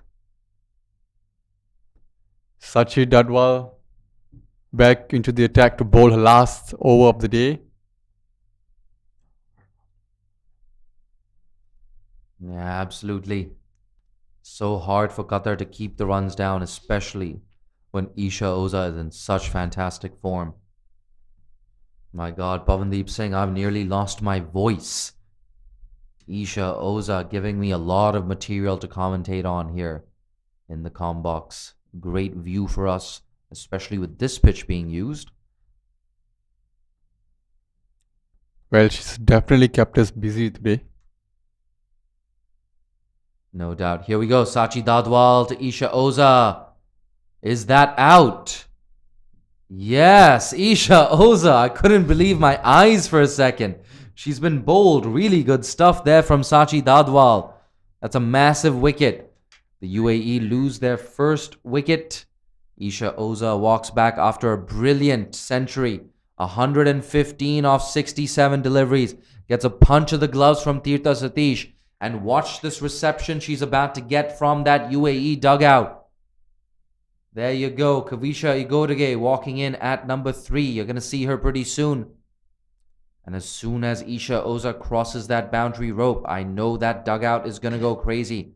There you go. They're going to hug it out. A brilliant innings. Isha Oza, take a bow. You got a smile on your face, and rightfully so. Yeah. Look at that. You can be proud of your day in the middle, proud of your day at the office. They're taking pictures. They're going to put that on Insta. Look at that. They're giving her a standing ovation. I beg your pardon. The entire dugout on their feet. The entire dugout giving hugs and kisses to Isha Oza. Honestly, a high quality knock. One of the best knocks we've seen in this tournament. Quite possibly the single best knock we've seen in this tournament so far. Merciless, powerful, elegant. Isha Oza, second T20I century for her. Having said that, we still have 17 deliveries left in this innings as Kavisha Kumari Igodege on strike. Sachi Dadwal running in to bowl to her. Guided away to backward point. Quick single. And for those of you fond of milestones, Tirtha Satish, 7 runs away from her half-century. Pavandeep Singh, talk us through Tirtha Satish's innings so far today. Well, I think she's played more of the spotting role so far. And she's done pretty well. You know, she's slowly raced the way to 43 of 38 deliveries. Started off pretty slow. But of course, she didn't get much of strike early on.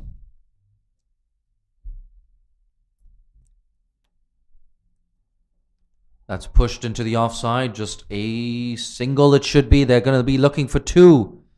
Oh, a bit of confusion there between the 2 fielders. The fielder running in from the circle and the fielder in the deep. And that actually lets the UAE come back for 3. So the Kavisha Kumari Igodege back on strike. And the thing about Isha Oza in this innings, a very high non-boundary strike rate. She's 46 off 39. She's only hit the 3 boundaries.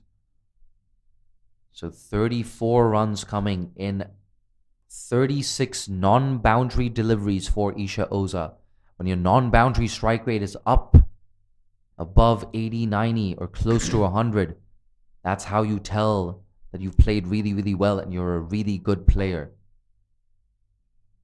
Just to add to that, Jay, I think one thing that we can talk about is also the player's fitness.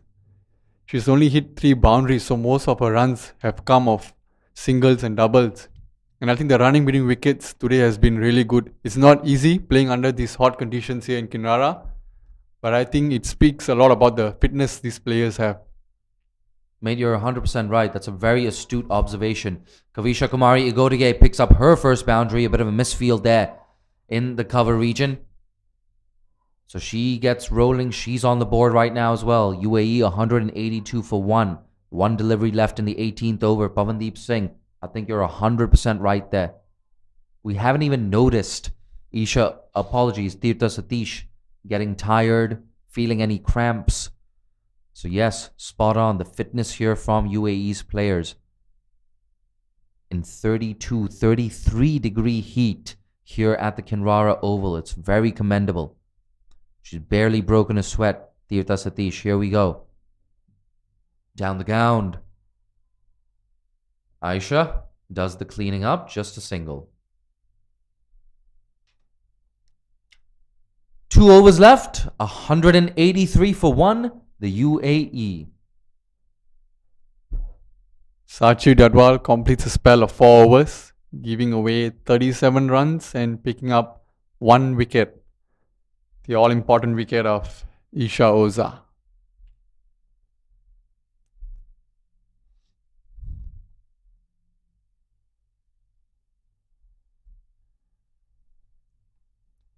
What a massive wicket that was as well. Isha Oza might have easily saved 10 to 15, if not more runs to that final total.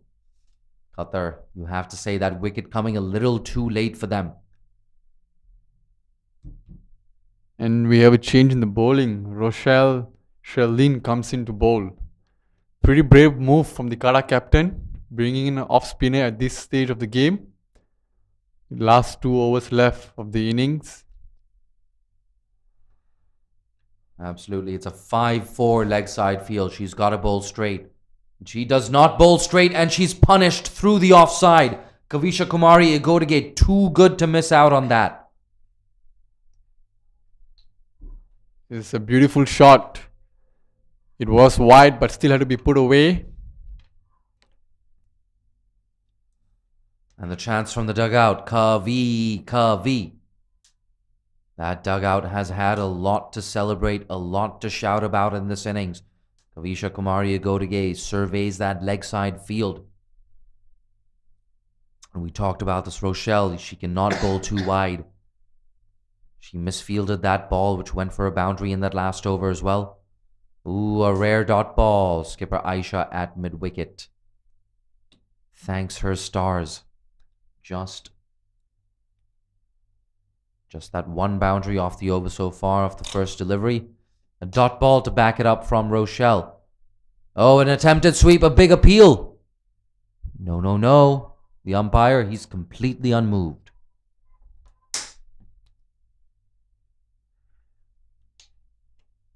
Well, there's no one deep down at the deep square leg boundary. So Kavishka just looking for the gap.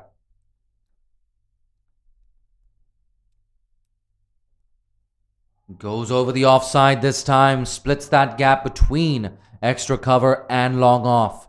Second boundary of the over for Kavisha Igodige. She moves on to 14 off 8 deliveries, her third boundary.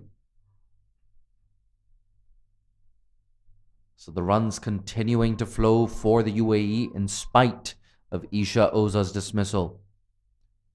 This was always on the cards for them. Kavisha Igodige. Such a good player. Sometimes we've seen her open the batting as well. Bang! Square of the wicket on the offside. Is this going to run away to the boundary? No. There's cover out there in the deep, but they come back for 2 nonetheless. For good reason, that fielder on the rope is right back at the rope. Qatar. It's only understandable for them to want to cut down those boundaries. It's been total dominance here from the UAE. That's hit into the leg side. Is that in the gap? Nope. Mid-wicket runs around, but she cannot cut off the 2. Kavisha Kumari Igodige. She's on fire. 18 off 10 right now. 195 for 1. Thankfully for Qatar, there are only 6 deliveries left in this first innings from the UAE. If you're just joining us, it seems like a million years ago, the UAE won the toss, decided to bat first. That decision has paid off handsomely. Isha Oza with a fantastic century, her second T20I century in her career. Make no mistake, Isha Oza, she's going to blow up on social media after this. Grabbing the headlines, grabbing all the attention here on day 6 of the ACC Women's T20 Championship. A reminder that the 2 winning semi-finalists will go through to the Asia Cup to face India, Pakistan, Bangladesh, Sri Lanka, and Thailand.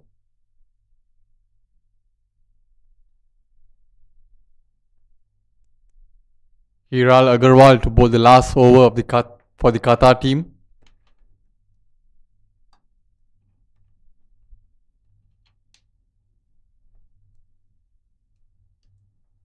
What a huge responsibility. She's bowling to Tirtha Satish, looking for a half century. That's squeezed away into the offside. Will that beat the fielder to the boundary? Yes, it does. 50 for Tirtha Satish. 50 of 40 deliveries. A great supporting hand to Isha Oza. And she deserves that 50. She's run hard.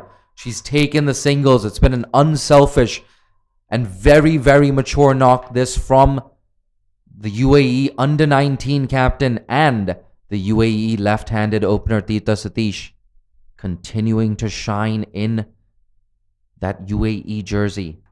199 for 1 right now. 5 deliveries left now. in this innings.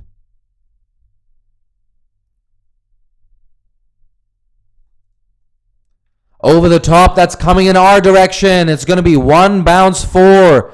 Splits the gap between long on and long off. 200 up now for the UAE. Those milestones continue to tumble. 203 for 1. 4 deliveries left now in the 20th over. Really good stuff here from Tirtha Satish. Really opening her shoulders.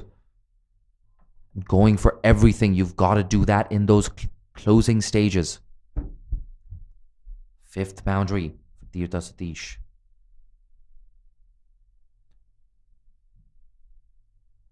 Goes through the offside. Has she found the gap? No. Skipper Aisha, good work there at extra cover. I do apologize. That's actually a wideish mid-off. It's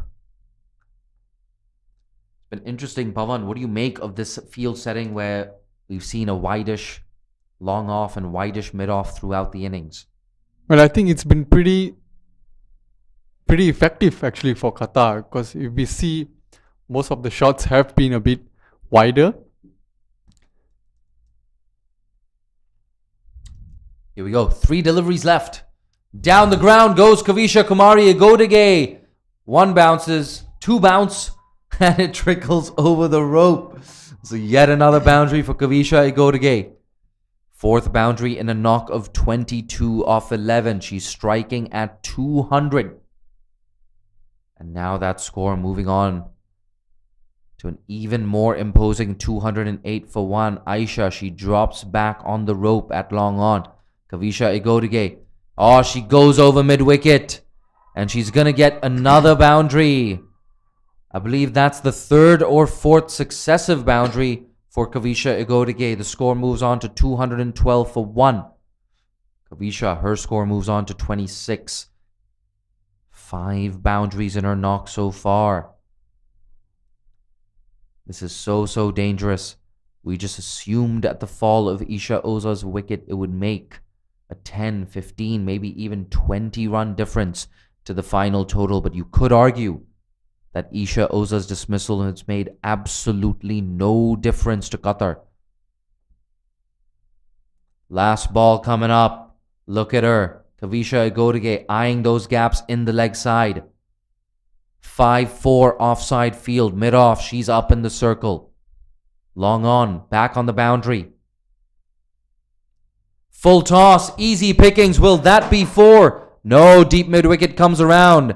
She throws that ball in. It's going to be 2 runs to close out the innings. And congratulations, UAE, for posting 214 for 1 at the end of 20 overs. An innings highlighted by a fantastic century by Isha Oza, her 2nd ever T20I century. So impressive here from the UAE. But my hearts go out to Qatar. Only managed to take 1 wicket. That's it. There you have it, that batting card. 115 off 67 for Isha Oza. Kavisha Agodige, 28 off 13 at the end. 55 off 42 for Tirtha Satish. That final score, 214 for 1 after 20 long overs. As you can see there, 16 extras conceded as well by Qatar. Not too shabby with ball in hand, and pretty soon we're going to bring you that bowling summary as well. Sachi Dadwal 1 for 37 in her 4 overs. Of course, Alina Khan just a single over. Angeline Mayer, very surprised she did not bowl out. Aisha, none for 38 in her 4 overs. Not much to speak of there from Qatar's bowlers. Everybody who approached that bowling crease went for runs without exception. So when we return from the innings break, Qatar will need a highly improbable 215 to beat the UAE. In all likelihood, it's going to be a massive victory for the UAE. Don't go too far. Join us in around 8 or 9 minutes for the 2nd innings with Qatar batting. I'm one of your 2 commentators for the day, Jay Dansinghani. You can follow me on Twitter at Jay Dansinghani. Be sure to follow the MCA, the ACC, Crick Tracker as well. Follow them on their social media channels. It's been a pleasure being joined by Pavandeep Singh, Malaysian left arm spinner.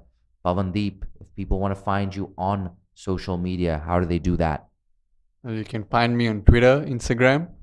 My handle is Pavan_97. Fantastic.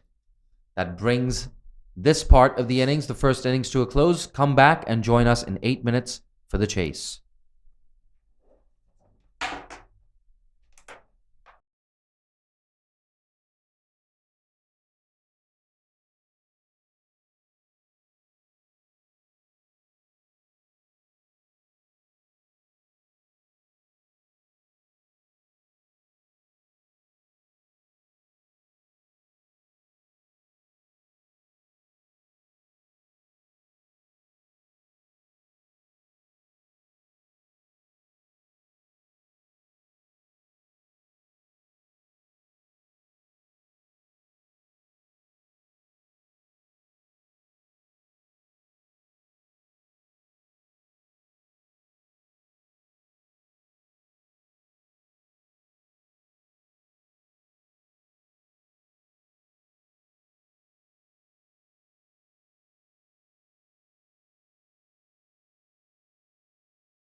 Welcome to day 6 of the ACC Women's T20 Championship. It's the UAE versus Qatar.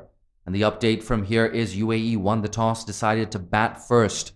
They put up 214 for 1 in their 20 overs, a highly improbable 215 for Qatar to chase down.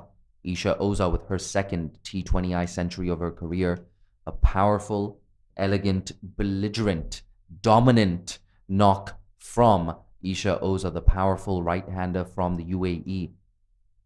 You better believe she is going to win that Player of the Match award. Something ridiculous would have to happen for anyone to take that award away from her. And it's interesting, we actually see Lavanya Kenny, the substitute fielder, on the field. I have a feeling it's Isha Oza sitting in that dugout. She definitely deserves a rest. Captain Chaya Mughal could not have asked for anything better after winning the toss and batting first. And it's skipper Chaya Mughal herself who has ball in hand. As you can see, that beautiful landscape in the Kinrara Oval. This is one of the last matches that will ever be played at the Kinrara Oval, an iconic venue in Southeast Asia, an iconic venue, I beg your pardon, in associate cricket. But for now, we're almost ready to get underway. Here we go, Chaya Mughal from over the wicket. That's down the leg side. Not often you see Chaya Mughal bowling a wide delivery.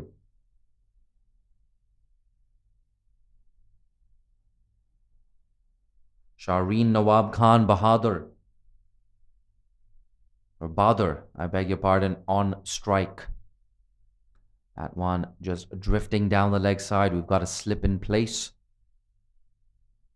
There we go. Oh, that's a big appeal, perhaps pitching outside leg stump. The umpire's unmoved, and rightfully so. That's a lot better from Chaya Mughal, on the money. Like I said, very rare for Chaya Mughal to drift down the leg side. One of the more accurate bowlers in this tournament. Chaya Mughal, of course, turning out for the Spirit at the Fair Break Invitational. That's Fuller outside the off stump, bringing that slip into play. Unfortunately, no nick on that. Qatar, dangerous times for them. Chaya Mughal does nothing too fancy. Like we said, so accurate. Got great control with the ball. And a really good leader, confident speaker as well in presentation ceremonies and at the toss. Right on the money yet again. So after that minor blemish off the first ball, that wide delivery, she's made the correction. Really good comeback here from Chaya Mughal. It's been a pleasure being joined in the commentary box so far by Pavandeep Singh. He's definitely earned his lunch. Pavandeep Singh currently enjoying his chicken and his mutton. He deserves it. Look at that, down the leg side. It's going to be bonus runs. In fact, that's running down to the boundary. Will it get there? No, it doesn't. Good piece of fielding there in the deep. In fact, it's a run-out chance. The umpire's unmoved.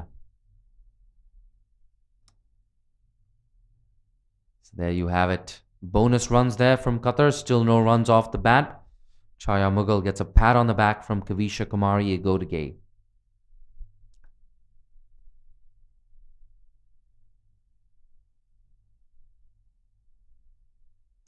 Shaheen Nawab Khan Bahadur. Shrutiben Rana at the other end.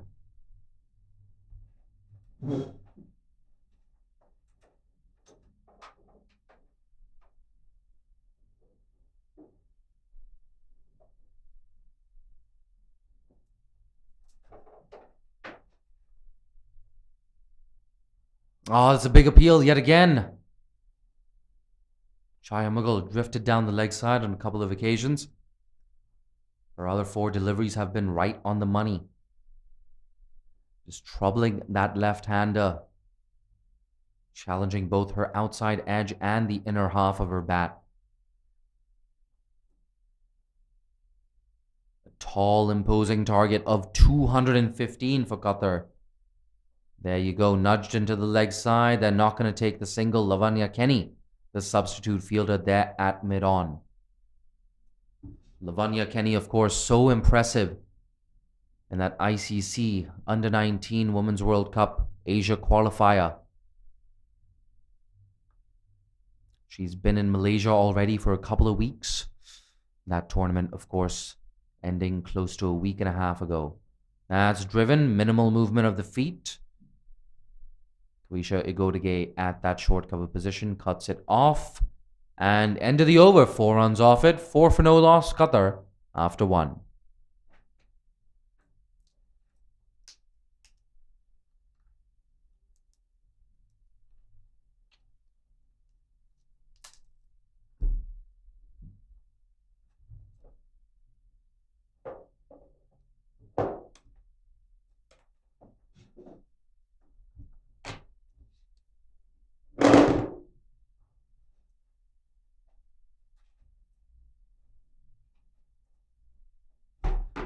So a sedate start here for Qatar, yet to get a single run off the bat. 4 runs coming in wides, however, in the first over from Chaya Mughal. Not often you'll hear anyone say that. Khushi Sharma to open things up from the other end.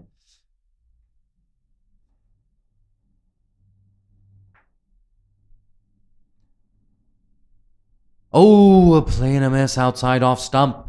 Khushi Sharma, of course, opening things up from this end. Samaira Darnidarka, the regular opening bowler for the UAE, sitting out today. You get the feeling is just to rest her muscles. Samaira, of course, she was here with the under-19s. It's been a long tournament. Apologies, a long trip to KL for her. A long time away from home as well. There you go. Mid-on. Makes no mistake. But of course, the likes of Samaira Darnidarka, Chaya Mughal, Khushi Sharma will have a huge role to play against Nepal in that semi-final. Nepal with everything to do in that semi-final. Oh, that one just sneaking past that leg stump. And a reminder, of course, that the 2 winning semi-finalists will qualify for the Asia Cup, where they will face India, Pakistan, Bangladesh, Sri Lanka, and Thailand. A 7-team Asia Cup, you'll see 3 associates and 4 full members. And of course, that exposure to full member opposition makes a huge difference to whoever qualifies. Hong Kong, imagine if they get in. The likes of Mariko Hill, Carrie Chan playing against full member players yet again. Hong Kong, of course, 12 of their players were at the Fairbreak Invitational in May. Oh, a play and a miss there. Perhaps she should have gotten her foot to the pitch of the ball there. It was definitely there to be driven, but the lack of foot movement there just making it even harder for Shruti-Ben Rana. And the thing about Qatar, so many of these under-19 players also in the senior team.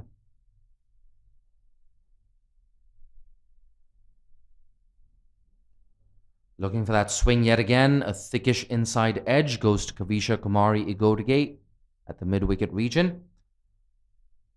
And Khushi Sharma delivers a maiden to kick things off in her spell. The score remains 4 for no loss after 2 overs.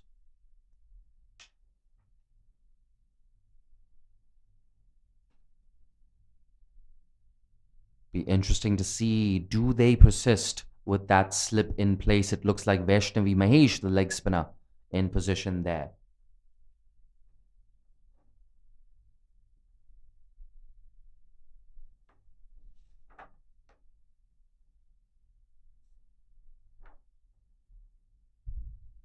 Vaishnavi Mahesh, the leg spinner, with a beautiful action. I sure hope we get to see her in action. There you go, no movement of the feet. That's squeezed away to the right of backward point. Third man comes around, but it's only going to be a single. And it was interesting, the other day on the broadcast, we were talking about, hey, Hold on, should we rename third man? Call it something else? Maybe call it 11 o'clock. That doesn't quite work if the left hand is on strike. And then it becomes a 1 o'clock. Always brainstorming fresh ideas here in the commentary box. If you're just joining us, the news is the UAE won the toss, decided to bat first. A really good decision from Chaya Mughal. 214 for 1, that's what they were able to muster. An imposing 214 for 1. Isha Oza with her second career T20I century. Oh, another play and a miss. Hands on the head from Chaya Mughal. You get the feeling, of course, that the result is just a foregone conclusion here at the Kinrara Oval. It's the final group game from the Kinrara Oval. The semi-finalists, I beg your pardon, all but confirmed. The UAE will be facing off against Nepal. Malaysia will be facing off against Hong Kong. Look at that, a beautiful shot that's on the legs. It's been whipped away. Work to do here for the fielder. Will she get around? Yes, a good sliding stop. But it looks like the batters have come back for 2.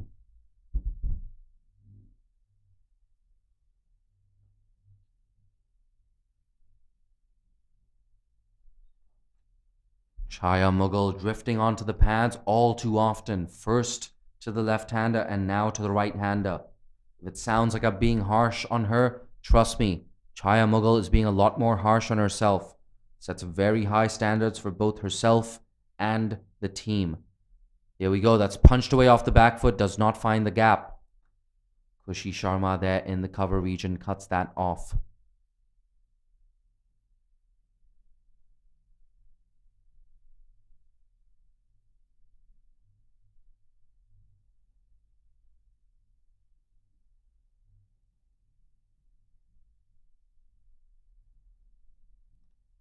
That's Fuller. Oh, an inside edge just misses the stumps. It's running down to the boundary. Vaishnavi Mahesh in hot pursuit. As is third man, I believe, who cuts that off. So another useful 2 runs, a fortuitous 2 runs to Qatar.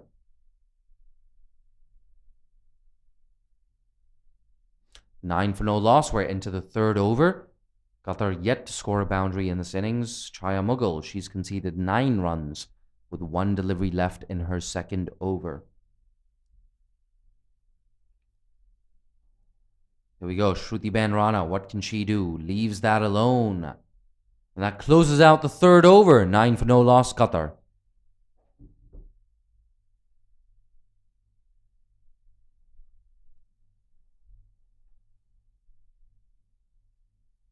And of course, a big goal for Qatar in this game will just be to bat out their full 20 overs.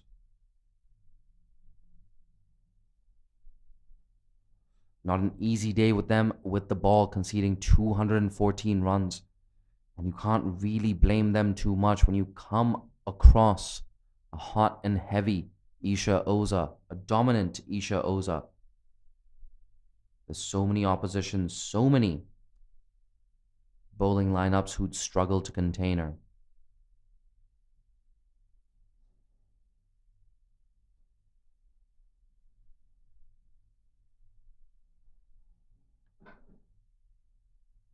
Here we go, around the wicket. That's left alone and signaled wide.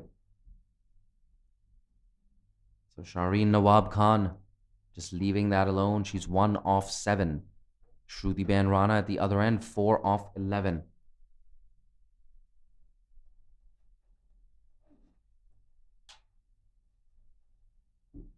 And we have a change of angle here. Khushi Sharma coming around the wicket. Vaishnavi Mahesh still in position at slip. That's pushed straight to Chaya Mughal in the cover region. Chaya Mughal very sharp in that cover region. Very hard to penetrate the field.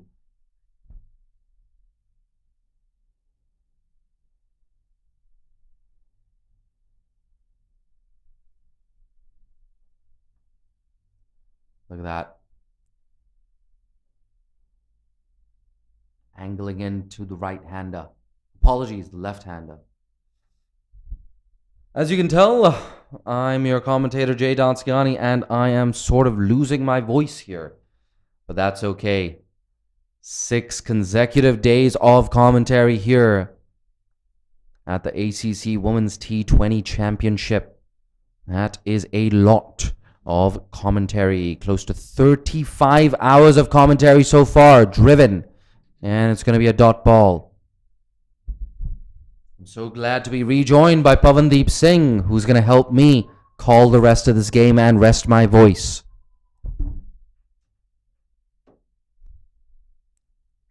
Thanks for allowing me to take a break, Jay. No worries at all. Kushi Sharma from around the wicket pushed straight to Chaya Mughal in the cover region. And Pavan, if you are Qatar right now, what is your approach for the rest of this innings? Well, I think the power play will be really important for Qatar if they are planning to get anywhere close to the total. 6 overs, they've got to capitalize on that. Ooh, a thickish inside edge squeezed out to mid-wicket for a single.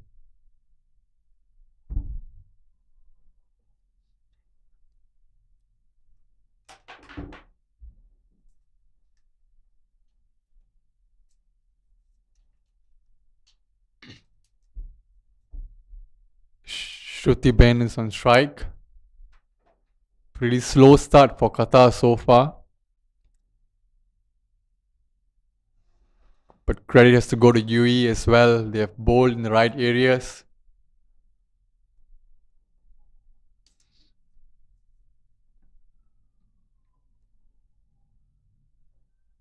Hit towards mid-off. Quick single taken. Almost falling into the hands of mid-off there.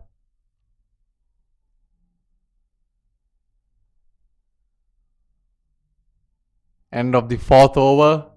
Qatar are 10 for no loss. Beg your pardon, 12 for no loss. Shruti Ben on 5 of 12 deliveries. And Shari Nawab is on 2 of 12 deliveries.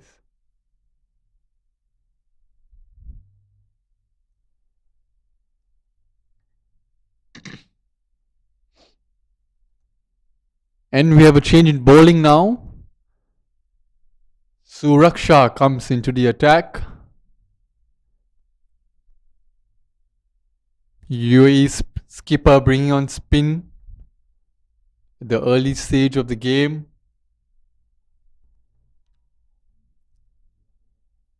So we are going to see some off spin in play now.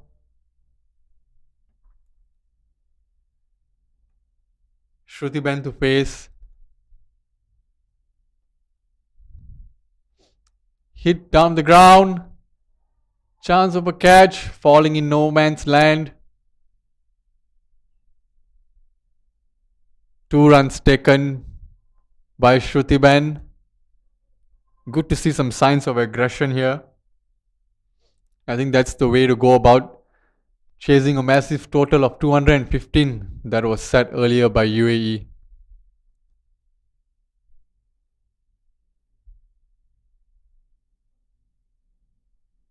Hit towards mid-wicket again, another quick single taken. Shruti Ben is looking to attack, not getting much timing on both occasions. But it's good to see some positive intent from the Qatar batsman. I don't think the UAE players would mind this.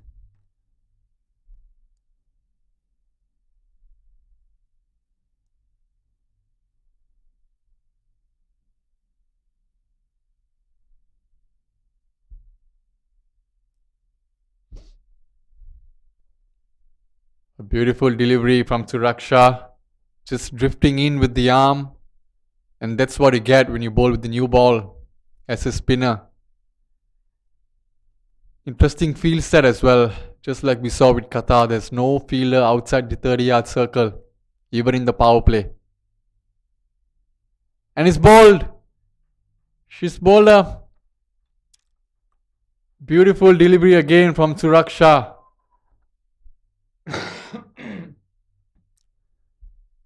Drifting in with the arm. And Shari Nawab had no clue about that one. Qatar lose their first wicket for 15 runs.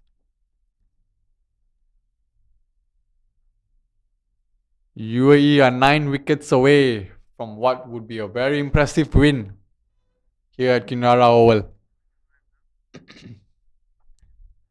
The Qatar skipper walks into bat. Aisha, jersey number 12.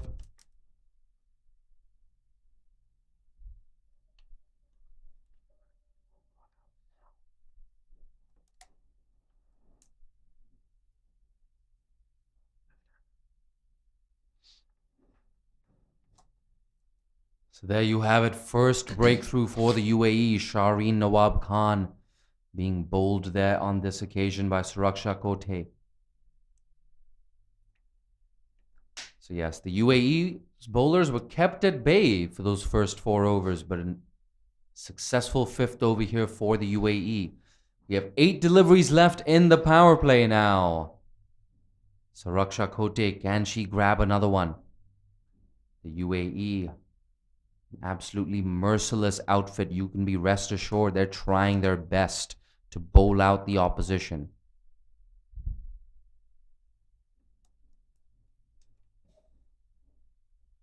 Or at the very least, give nothing away to the opposition. Chaya Mughal there at that short cover position cuts things off.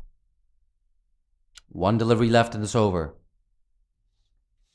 Over the top. I don't think she's got it. Chaya Mughal, oh no, puts that down. A very tough catch. Running back on the circle. Pavan, should you leave that catch to a fielder running in instead? Yes, I think that was a little bit of miscommunication there. Shaya Mughal should have left that for the fielder running in from mid-off. Yes, absolutely. Especially when you're a skipper. It's very tempting to always take the responsibility to take the catches, even if you're not in the best position to do so. But Khushi Sharma there, she was fielding at mid-off. She had a much, much better chance of taking that.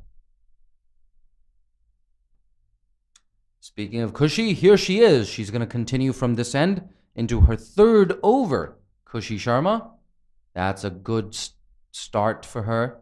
Last over of the power play. Khushi Sharma, of course, was the top wicket taker at the ICC T20 World Cup Asia qualifier last year in November. I believe it was a 5-wicket haul against Nepal that she took. I could be completely wrong about that, come to think of it. That's whipped away. Ooh, bit of a misfield there. The deep mid-wicket comes around and cuts that off. In any case, the batters. That was a good piece of running between the wickets, actually. Yes, definitely. Good call there. I actually was not even expecting the batters to get back for 2 there. Sort of took my eyes off the ball for a second. Looked back and whoa. Aisha had already come back for the 2nd. But for now, it's Shruti Ben Rana on strike. Down the ground, it's going to be a dot ball.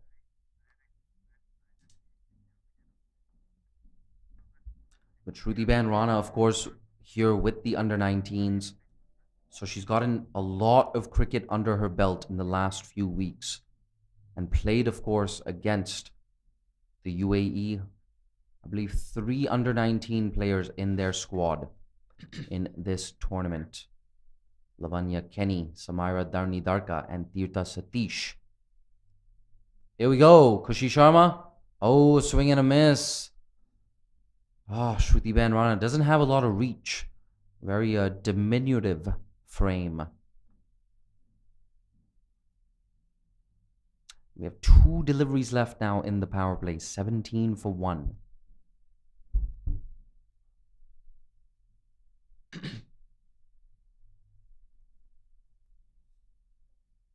That's chipped up to cover. It's going to be no run there.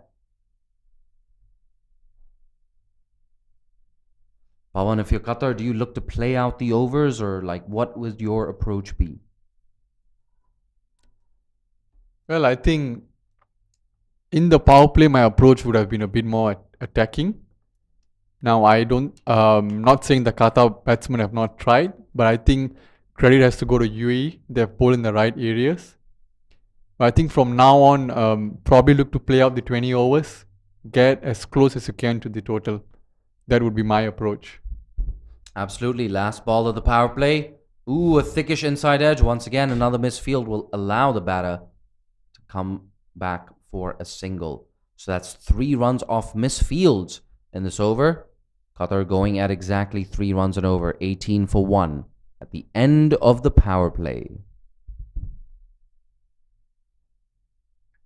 Very different power play for both teams. UAE had 54 on the board after the first 6 overs, whereas Qatar only managing 18 runs and also losing a wicket in the process. Yes, absolutely. You're right. Contrasting power plays between the two teams. Contrasting innings as well. Isha Oza right up top. A belligerent century. It's interesting, that century. A mixture of elegance and belligerence from Isha Oza. Here we go. Suraksha Kote. That's whipped away just in front of square on the leg side. And it's just a single. But Pawan, just talk me through your thoughts of that Isha Oza century. Well, it was indeed a very amazing innings. I think, Jay, you have said it all. I don't have much to say about her innings, but yeah, I totally agree with you. She was smart. She knew when to take risk, and like I said earlier, she respected the good balls, but she also ensured that she didn't miss out on the loose ones. So all in, it was a complete innings, I would say, complete T20I innings. That's been shoveled into the leg side. Deep mid wicket cleans up. Just a single.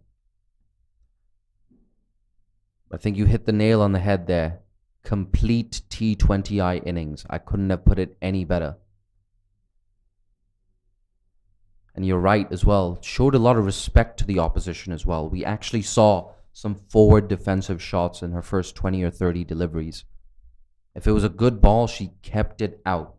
There was no ego with Isha. That was a hallmark of her success in that innings. Isha was a very likable, personable person, easy to talk to, really chilled out. She follows me on social media as well, so perhaps that's why I'm a little bit biased. If you follow me on Twitter, I will already have a more positive impression of you. I'm your commentator for the day, Jay Dansinghani. You can always follow me on Twitter at Jay Dansinghani. Pavandeep Singh, he's available across social media. Pavan_97. Keeping it simple, his name and his birth year. Suraksha Kote, she's taken down the ground. Will this be taken? Yes. There you go. Second wicket now for the UAE. Second wicket for Suraksha Kote. And we'll get confirmation on who that fielder was that took that catch. Yes, absolutely. It looks like it was Tirtha Satish taking that catch. In the last game, she was moved out of that keeping position. Priyanjali Jain taking over. And I believe Priyanjali Jain behind the sticks today as well. Sachi Dadwal walks to the crease at number 4. 20 for 2. We're halfway through this, the 7th over. Qatar, they need boundaries. Yeah, Qatar losing their second wicket for just 20 runs. Shruti trying her level best to clear the infield, but unable to do so, and a very comfortable catch from Tirtha Satish. And it's good to see Suraksha picking up wickets in the power play. Always good to see spinners picking up wickets in the power play. Absolutely. Picked up a wicket in the power play. Picking up wickets in the post-power play period as well, Suraksha Kote. Spot on that analysis from Pavandeep Singh, as a left-arm spinner who loves to bowl in the power play himself. Quite often, you'll see Pavandeep bowling the very first over of an innings as well. and has done it with much success for Malaysia. Here we go. Suraksha Kote, can she get her third wicket? That's nudged away into the leg side. Deep mid wicket, makes no mistake, it's just a single.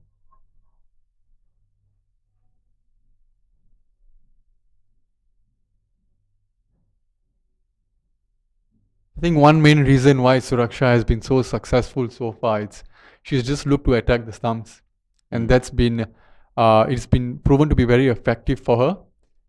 Just keeping it stump to stump, wearing a pace, and that's already gotten her 2 wickets.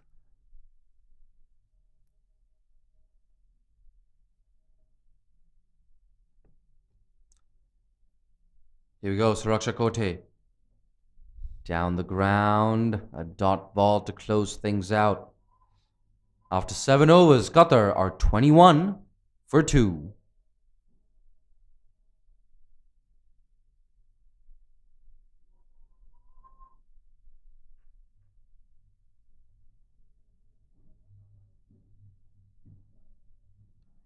I'm getting some messages on my group chats in WhatsApp. Can't take my eyes off Isha. What an innings. 3 heart eye emojis in a row. Look at that. A raised hand emoji as well. That one. But no, the enthusiasm is 100% justified. Brilliant century from Isha Oza. It's been the highlight of the day. You'd be absolutely mental not to back her for player of the match. She's stolen the headlines. Here we go. Induja Nandakumar. She's driven down the ground. No single on offer. Mid-on and mid-off still up in the circle for the UAE. Here we go. Isha Oza on the boundary. She's back on the field. Number 18. Fielding at fine leg. It looks like the substitute fielder Samira Dharnidarka might be bringing a drink for Isha Oza. Look at that. That's elegant. A touch of Viv Richards, and that from Qatari skipper Aisha. With her first boundary, her score moves on to 8 off 9. Beautiful shot there from Aisha. First signs of aggression from her. And yeah, Jay, speaking about the messages in the group chat, I think Isha Oza has definitely earned herself a couple of fans, not only in the UAE but also here in Malaysia as well. All those who have been watching the game here in the stadium or following the game live, she's definitely earned herself a couple of probably hundreds of new fans. So full credit goes to her. She's earned 1 new fan for every run she's scored today. Isha Oza, I think you hit the nail on the head once again. I've said that so many times. He's hit the nail on the head. Your analysis has been spot on, mate. But I'll tell you one thing about the overwhelming majority of Nepal fans. It's something you've experienced as well at the TU ground. The overwhelming majority of Nepal fans, they see someone in the opposition do something special. They will stand up. They will applaud. They'll follow that person on social media. And that's what makes Nepali fans so great. I have to say, I feel like Nepal fans, some of the most passionate cricket fans in the world. That's up in the air. Deep mid-wicket. Yeah, she takes it. 3 wickets down now for Qatar. 25 for 3 after 8.5 overs. And it's the massive wicket of skipper Aisha. Smacked a beautiful boundary over extra cover. Trying to repeat the dose this time on the leg side. But the UAE rarely ever make too many mistakes in the field. 3rd wicket down now. Qatari skipper Aisha, she's walking back to the dugout. Pawan, big wicket. Definitely a big wicket for UAE. Qatar now 3 down in just 7.4 overs. And Jay, just to add, speaking about Nepali fans, I must say, I think one great thing about Nepali fans is they appreciate good cricket. So that's the plus point about Nepali fans. Like for instance, like I've played there twice now. I've been lucky to play in the TU ground twice, and they've always appreciated good cricket. We beat PNG recently, and we had easily a couple of hundred friends waiting for us after the game to take pictures, to get autographs. So I think the main thing about them is just that they appreciate cricket. You do well, even if you do well against Nepal, you may not win the game, but if you do well, they always, come up and say, not only in the ground, but even on social media, there's always that message waiting for you, well done, or things like that. So I think that's one good thing about Nepali fans. They're just very passionate, but they also appreciate good cricket. I couldn't agree more. And of course, Nepal and Malaysia have really good cricketing relations as well. I believe, club teams have come over here for tours. You've already been on 2 different men's tri-series to Nepal. Saifullah Malik the other day. We're going to get back to that. That's been squeezed away through extra cover. An absolutely brilliant shot to get off the mark. It looks like that might be Sachi Dadwal. And that's got to be the shot of the innings so far. Actually, no, that's the second best shot of the innings. The shot of the innings, same region by Aisha. Unfortunately, just dismissed, caught at deep mid wicket. And that's the end of the over. A glorious extra cover drive. Makes it 29 for 3 after 8.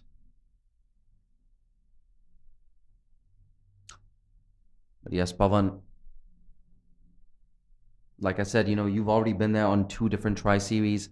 Club teams from Nepal have come and played here. Saifullah Malik the other day in the comm box was telling me, he's opened the batting with Sagar Pan before as well. So the 2 countries sharing very close cricketing relations. Yeah, definitely. I mean, I think we have played Nepal quite a bit now, and we have traveled there. They have come here. Even the current opening batsman, Asif Sheikh, even he has played for our state team before. So I think we have really good relations with the Nepali players now,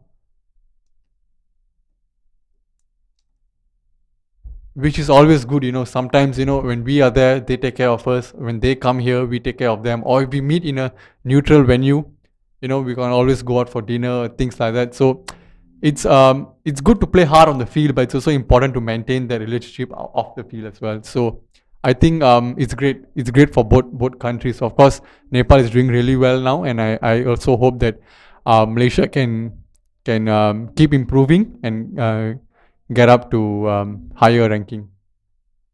Absolutely. And whether it's the men's team or the women's team, whenever they play each other on the field, it's more often than not a really, really good contest. It's a high standard of cricket as well. And amidst all of that, leg spinner Vaishnavi Mahesh has been introduced into the attack for the first time today. Here we go. That's pushed away. Straight to that gully fielder and no run. We have a slip in position as well.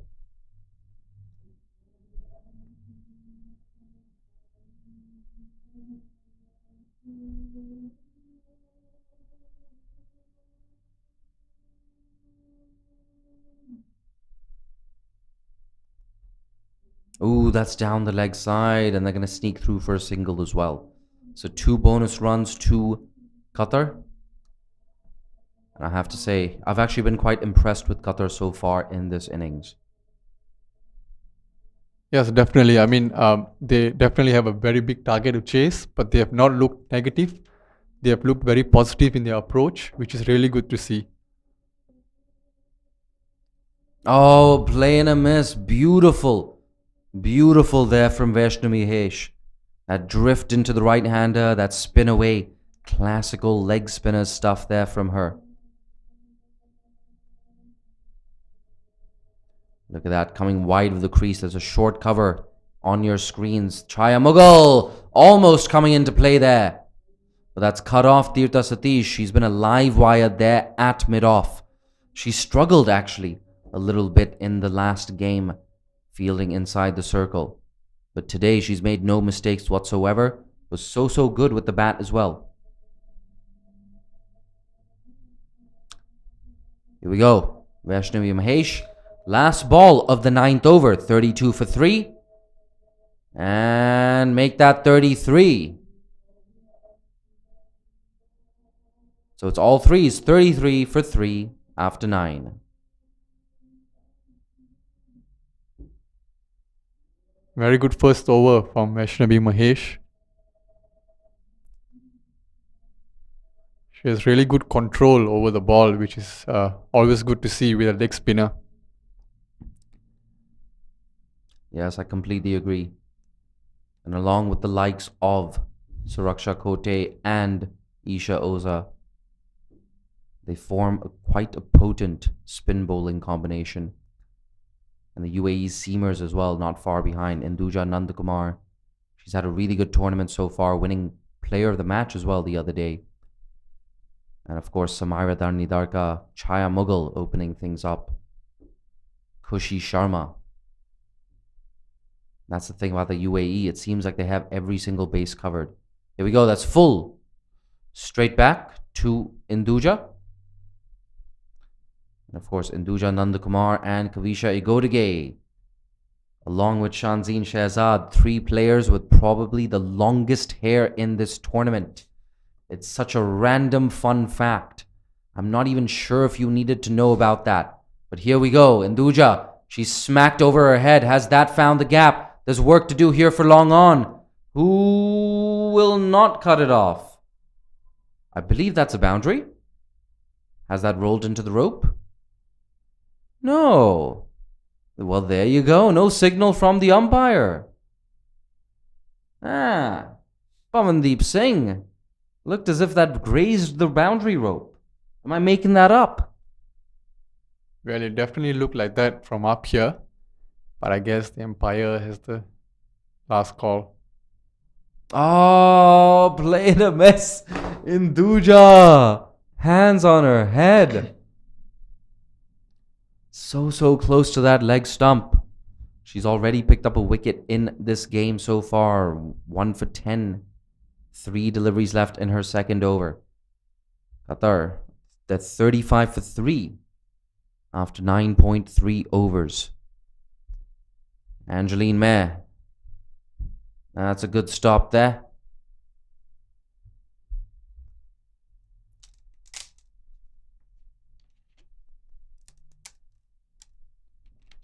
Induja has looked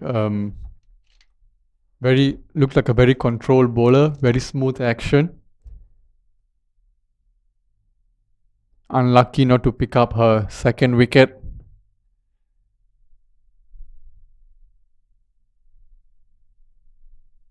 We have a change in the field. Third man comes up. The only 2 fielders are long on and long off at the boundary. The short mid wicket in place as well. Ooh, a play in the miss from Mayer. That was really close. And I like this decision as well to have a short mid wicket in place. We've seen on more than one occasion already that ball just being chipped into the leg side.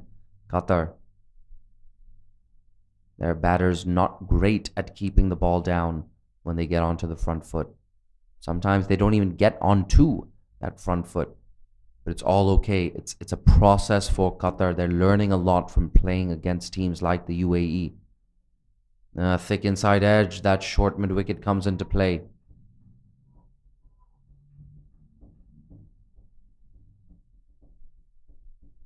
And that's the end of the over. In fact, it's the halfway mark of the innings, 35 for 3. The players are going to take a bit of a break. They can have a bit of a drink. And don't go too far. We'll be back with you in around, I'd say 90 seconds from now.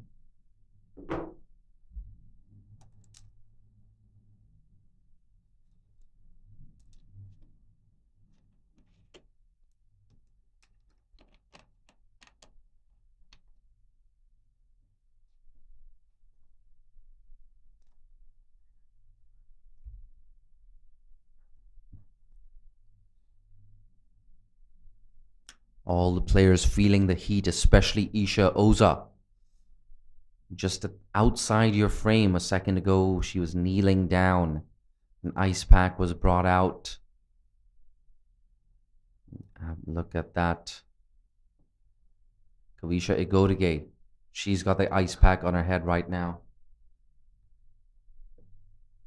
Pavandeep Singh, I don't know how you survive in Malaysia. We're just going to run you through that batting card. 10 off 20 for Shruti Ben Rana. 8 of 12 for Aisha, including a glorious lofted shot over extra cover. 5 off 4 for Sachi Dadwal, a boundary in the same region for her.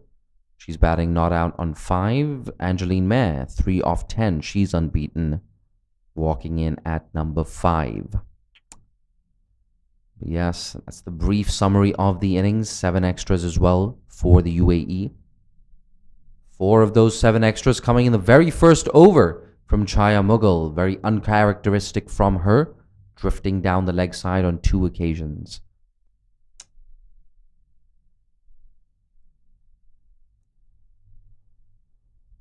Pavandeep, I know you enjoy watching the leg spinner in action from this end.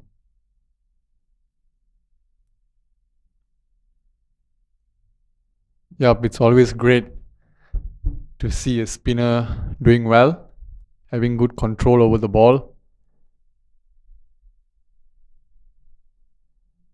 Yeah, no doubt. Especially for a leg spinner. To have good control, it means you've been practicing your art over and over and over again. I rarely ever see Vaishnavi Mahesh bowl a full toss. I rarely ever see her drag it down. I sure hope I haven't put the commentator's curse on her. There you go, flight it up. That brilliant control once again. That flight, that guile. Tirtha Satish backing up her bowler really well. Cuts that off at mid-off. Interesting. A leg stomp guard here from the right-hander. Vaishnavi Mahesh, bowl that googly. Get that in nice and quick. Squeezed out to Kushi Sharma at backward point. Another feature here of this UAE innings. The ground fielding has been near perfect. Such a polished unit. That's the reason they've won 17 T20Is in a row. That's no mean feat. Flighted up again across, apologies, outside the off stump. And a familiar dot ball.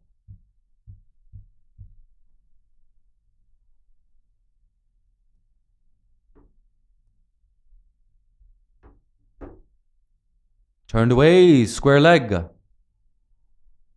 Apologies, fine leg runs in and cuts that off. It's just a single. Very accurate bowling as well from Vaishnavi. Keeping it tight, wicket to wicket. Not given anything away to the Qatar batsman. Look at that. Right on cue, Vaishnavi Mahesh. Not missing a single beat in this spell so far. I really enjoy watching her bowl, Vaishnavi Mahesh. Look at this. Gives that ball a toss. Here we go. Flight it up. She goes through the leg side. A thickish inside edge. And that's cut off in the deep there.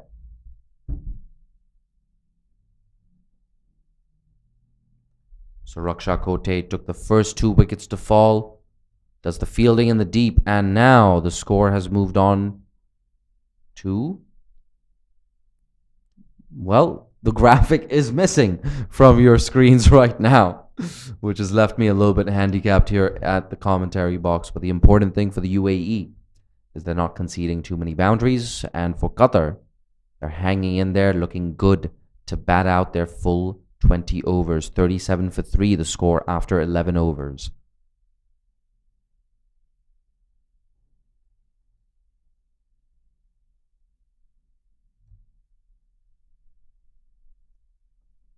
It's been an absolute pleasure commentating on this tournament.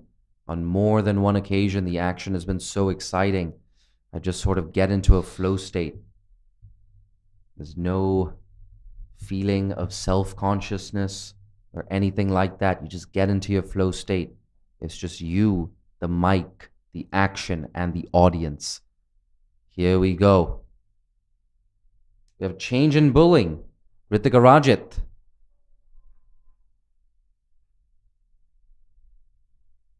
Good start by Ritika Rajit.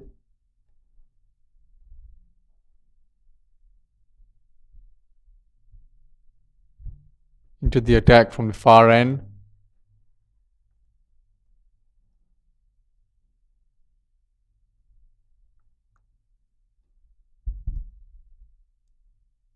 Ooh, that's down the leg side.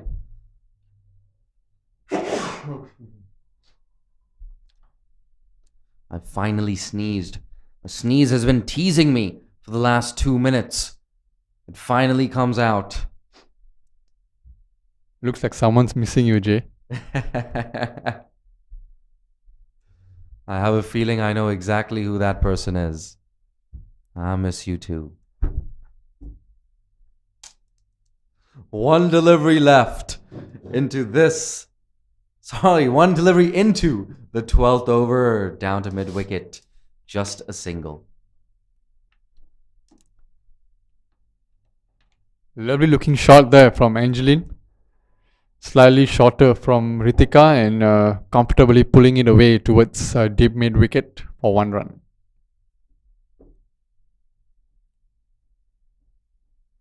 Both batters still in double figures. Sachi Dadwal with an elegant boundary off her very first delivery. There we go, watchfully played on this occasion. Sachi Dadwal did so well with the under-19s and carrying on now for the senior team. She scored 14 off 20 unbeaten against Singapore in that big win for Qatar. A very impressive win as well for Qatar.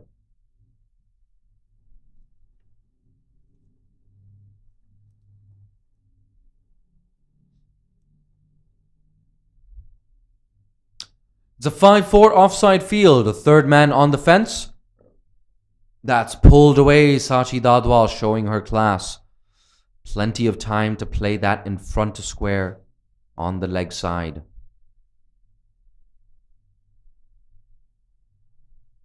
But Sachi Dadwal definitely one to watch for Qatar. The teenager with so much promise. Like we were saying, 5-4 offside field, mid-off, extra cover, backward point in the circle, third man on the fence. Short and pulled away. Is that going to go to the boundary? No, it isn't. Induja Nandkumar. Look at that. Gets around so quickly. A powerful throw. Not the only fast bowler with a powerful throw from the boundary. We've said it over and over again. Some of the boundary riding in this tournament. Really, really good. Some strong throws from the deep. Mariam Omar, the absolute standout, I have to say. Has to go down as the best fielder in the tournament. Oh, yeah, there you go. That's running away to the square boundary. Will it get there? Yes, it does. Angeline Mayer with her first boundary moves into double figures. 10 off 16 for her. The score now ticking on to 45 for 3. It's the end of the over. With 12 overs into the contest. Qatar, 45 for 3. Pavan, if you're Qatar, what kind of score will you be looking at? Well, I think if Qatar can cross probably 100, it will be, I think they'll be pretty pleased if they can get past 100 here. They have been doing pretty well so far in this innings. Like I said earlier, their approach has been really positive. We saw with Angeline, that ball was wide, full, had to be put away, and she did just that. So, yeah, I think anything probably close to 100 or above 100 would be good for Qatar. Yeah, and I think Qatar would be pleased with that as well. Scoring 100 runs against the UAE, getting to that magical triple figure mark. At least as far as I'm concerned, it would be an accomplishment. I think at the very least, they'll be looking to double their score. Score another 45 runs in the next 7.5 overs. Vaishnavi Mahesh, she's going to make it tough, or she's going to try to. That split the gap between long on and deep mid-wicket. An easy 2 here for Angeline Mayer.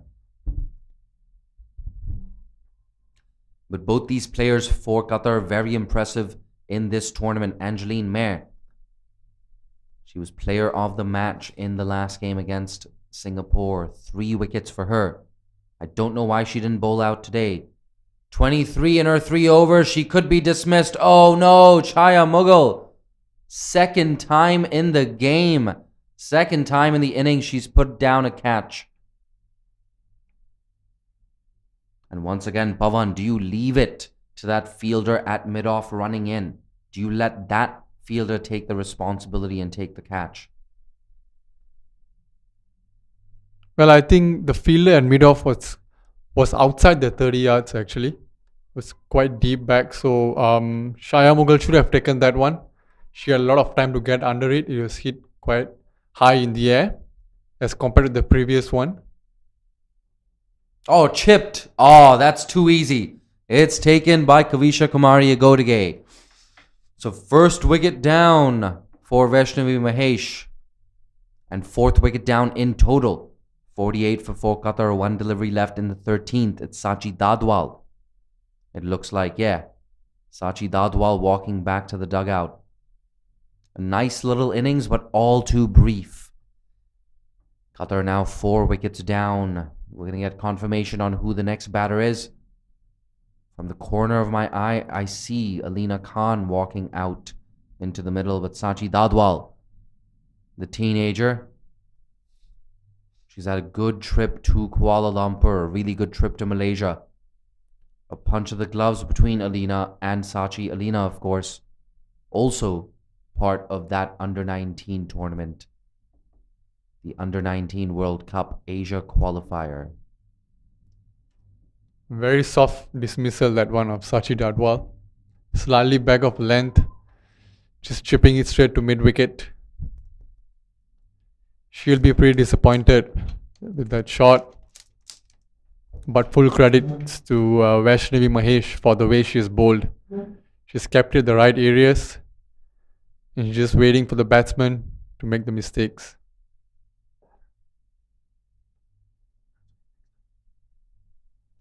"48 for 4. 1 delivery left in Vaishnavi Mahesh's third over.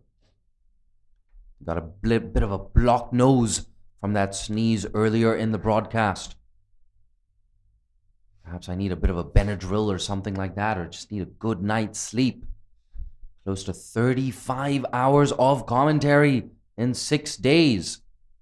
My word, it's been an absolute festival of cricket here at the ACC Women's T20 Championship. A thriller yesterday between Kuwait and Bhutan. The day before that, Oman and Singapore entertaining us. Singapore, of course, clinching victory with 1 ball to spare. 2 games, 2 thrillers. It's brought the tournament to life. End of the over, 48 for 4 after 13. Well, definitely, Jay. I think there's been a lot of good cricket being played so far. But like I said earlier, one thing that has really impressed me has also been the fitness of the players, of all the players. I mean, the conditions here are really hot. We train here daily and even we struggle at times. So it can get really tough for a day, especially a day like today. But we have not seen a single player walk out or struggle due to an injury. So it's really good to see the fitness of all these players.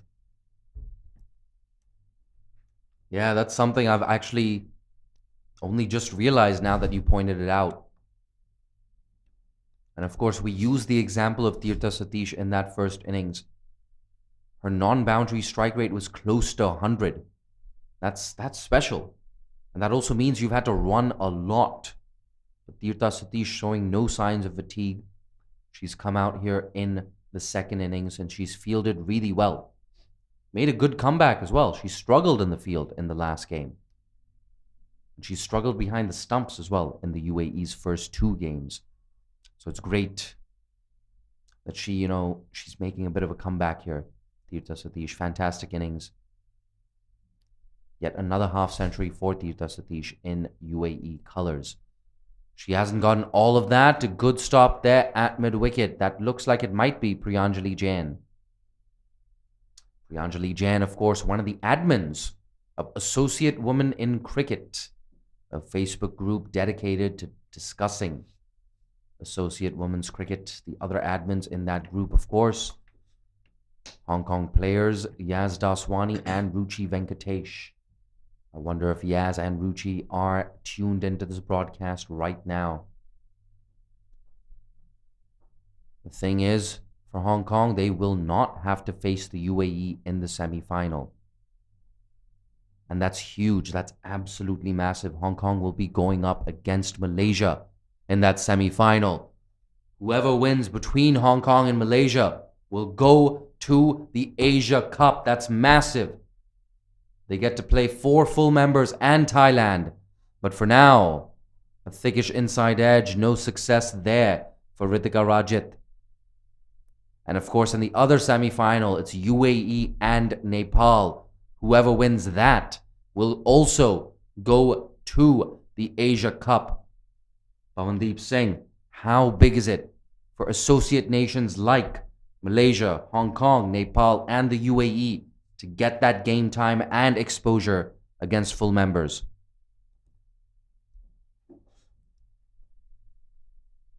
A no ball, Ritika Rajit.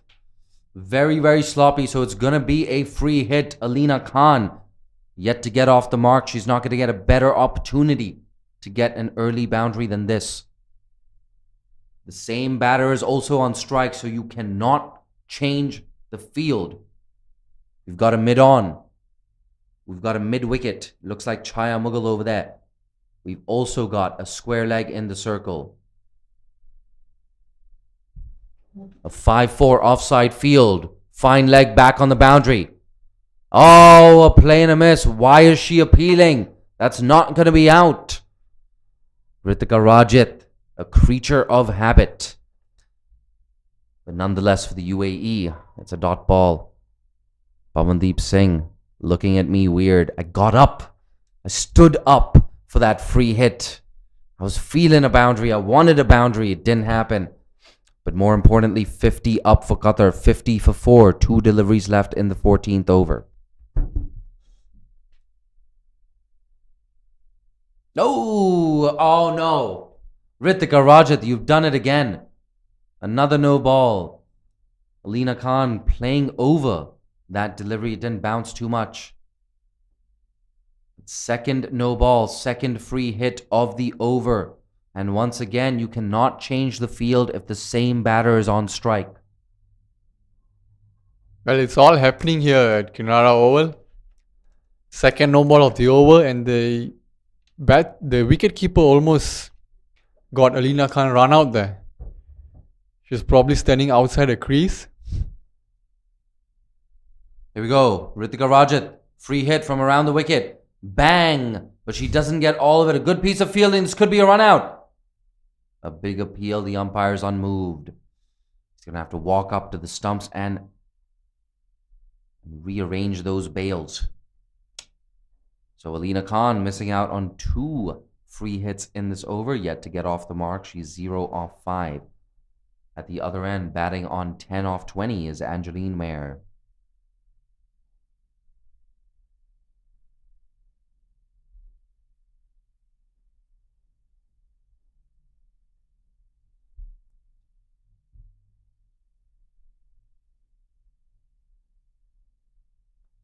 Here we go, around the wicket once again. That's tossed up outside the off stump, and not for the first time this over.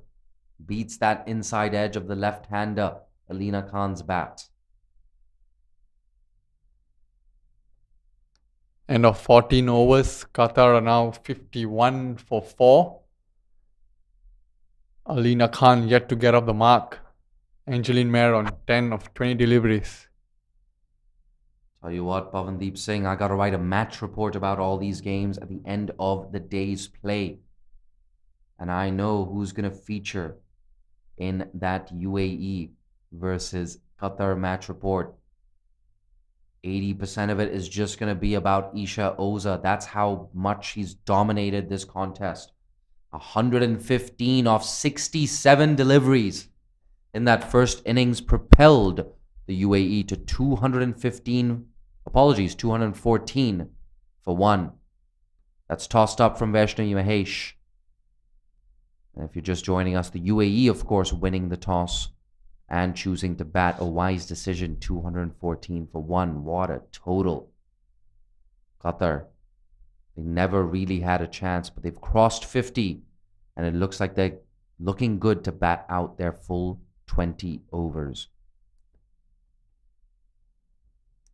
And a lot of teenagers in this Qatar lineup. It goes without saying, when you play teams as good as the UAE, as polished as the UAE, you learn a lot from them. It's a thick inside edge yet again.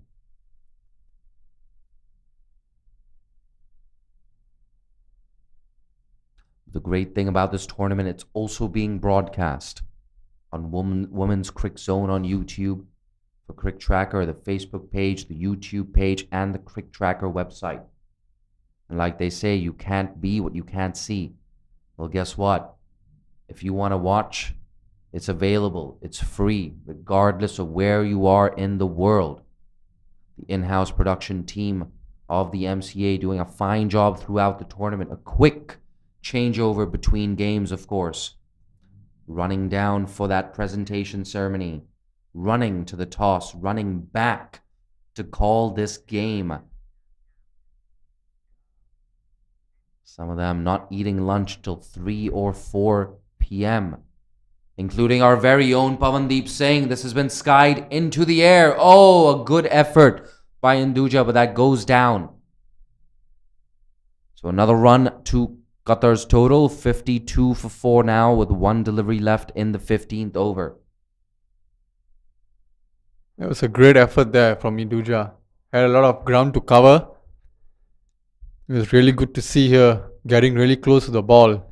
And once again, this speaks about the fitness level of all the players in this tournament.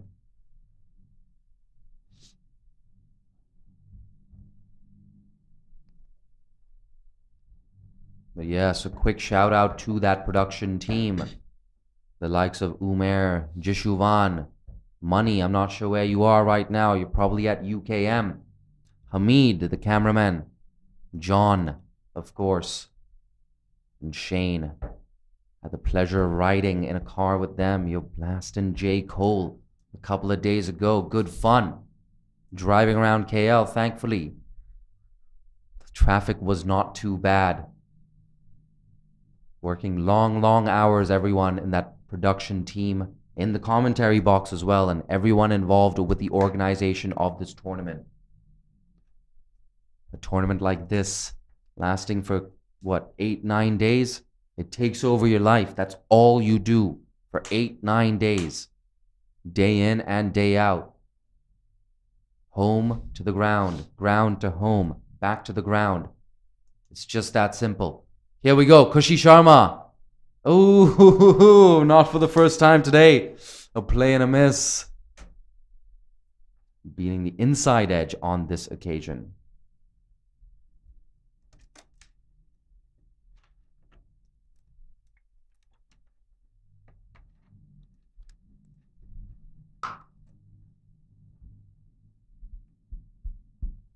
And of course, if you are unable to watch this game for any reason, you can always follow the MCA on Twitter for live social media updates. It looks like a little bit of an injury here for one of the fielders. Cramps. And this is only inevitable. The heat at the Kinrara Oval has been absolutely unforgivable. I actually see a couple of dark clouds in the sky. Stay away, dark clouds. Wait for my grab ride to arrive. I don't want those surcharges. But we're going to take a very short break here and try to get confirmation as well on who that fielder is that's gone down. But for now, 52 for 4 Qatar, 29 deliveries left in this game. Bit of a concerning moment. Team manager Chetrali Kalgutkar, I beg your pardon, as well as head coach Najib Amar. They're calling for the stretcher now. And Najib Amar, he's walking out to the outfield as well, just to check on that injured player. Chetrali telling the medics, please hurry up. You don't want to see this before a big semi-final as well. We're trying to get confirmation on exactly who that is. Whether it's cramps, whether it's... Is that Isha Oza?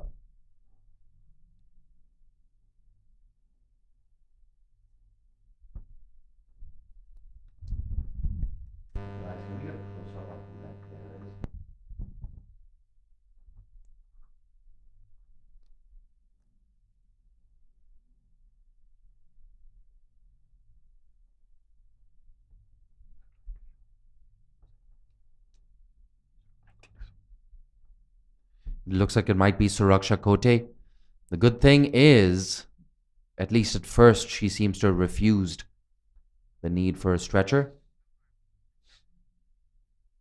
Sia Gokhale, the substitute fielder, is walking onto the field. So a bit of a break in play here. I sure hope Suraksha Kote is fit and ready for that semi-final. Perhaps cramps, perhaps pulling a hamstring. I'm going to ask Chaya Mughal about that in the presentation ceremony. I sure hope I remember to do that. I don't exactly have the world's best memory, but we sure hope that whoever it is, we have a strong feeling Suraksha Kote. We sure hope Suraksha Kote is fit and ready for that big semi-final against Nepal. This UAE outfit, they've worked so hard, not just in this tournament, but for years, building up to moments like this. A play and a miss. The UAE, of course, enjoying a bit of a golden period. All their representative teams, they've either reached World Cups or World Cup qualifiers. The men and the women, their under-19 teams have both reached the World Cup. And in fact, yes, it looks like Suraksha Kote is being stretchered off.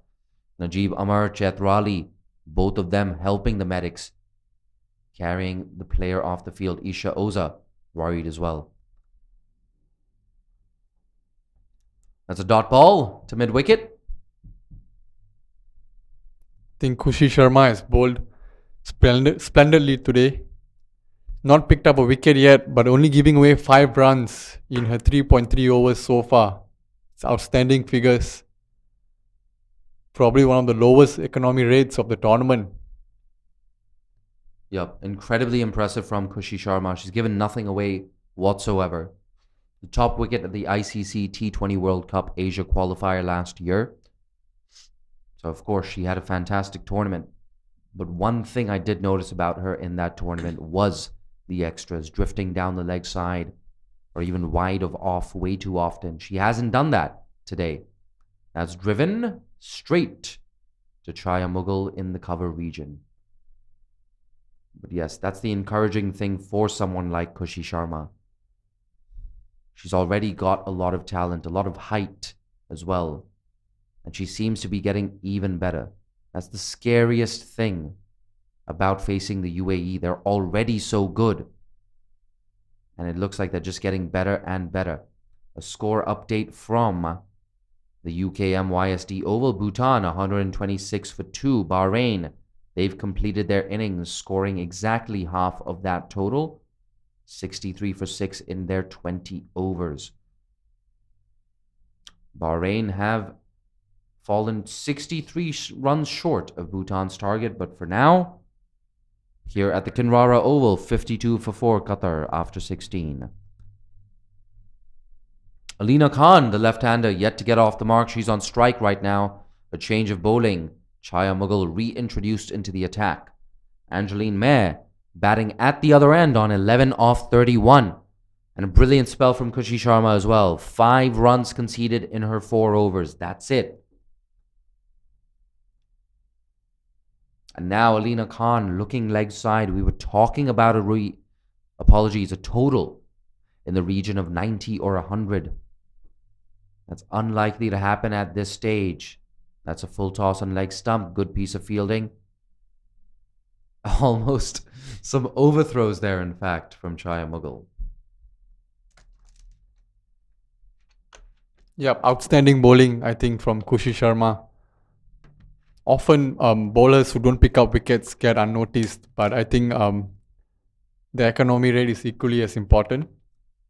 I think she's done exceptionally well today. Just as we say that, that's been stopped. Well stopped as well by Kavisha Igodige. UAE, their infielders have been very sharp, have given basically nothing away. A pair of drop catches, of course, by Chaya Mughal. The first one incredibly difficult. And she sets higher standards for herself. Likes to lead from the front like most captains. Work to do here for Fine Leg, who gets around and cuts that off. Khushi Sharma. Khushi, of course, the Hindi and Sanskrit word for happiness. And that is a great way to sum up the mood in that UAE dugout right now. Dougie out. Look at me. Just fumbling my words here in the commentary box. Dougie out. Here we go. Chaya Mughal. Fourth delivery of the over. Oh, hands on her head. Not for the first time today. A Qatari batter has edged a delivery almost onto the leg stump. Yes, the UAE will be very, very happy with their display today. Pretty much flawless with the bat. Isha Oza, fantastic innings. And there we go. Chaya Mughal gets that wicket she deserves. First wicket for the UAE skipper. Fifth wicket down for Qatar. At 53 for 5. One delivery left now in the 17th over. Time running out for Qatar to make the most of this opportunity here at the Kinrara Oval.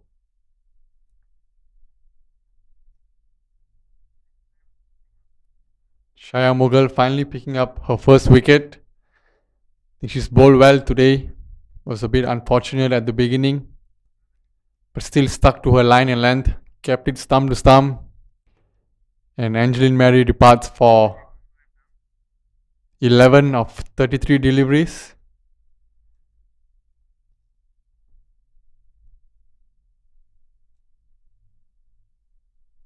Yes, you get the feeling, of course. The result over here, a foregone conclusion. The UAE all set to register an absolutely massive victory here at the Kinrara Oval. Not their first big victory of the tournament either. The UAE hot favourites to win that semi-final against Nepal and win the entire tournament. A reminder, of course, that you don't have to win the final to get into the Asia Cup. 2 teams will go into the Asia Cup from this tournament. And those 2 teams, of course, will be the winning semi-finalists. Here we go. Chaya Mughal looking for her second wicket. Pitches it up. It's a full toss. That's a good shot. It clears the infield, but it's just going to be a single. Good work there from Tirtha Satish, making no mistake whatsoever. A successful over for the UAE, 54 for 5 after 17.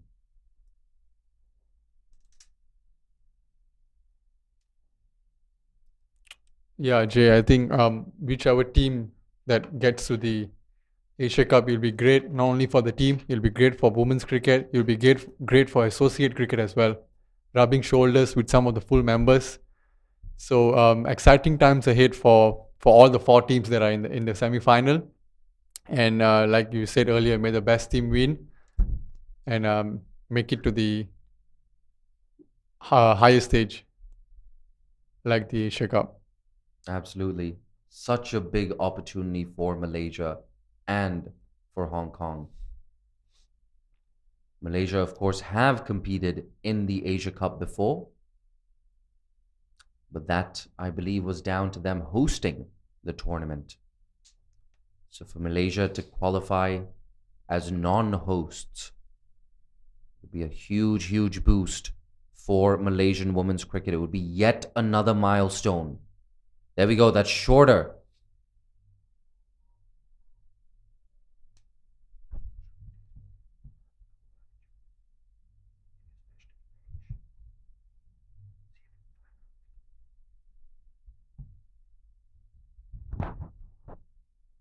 Oh, a play and a miss there.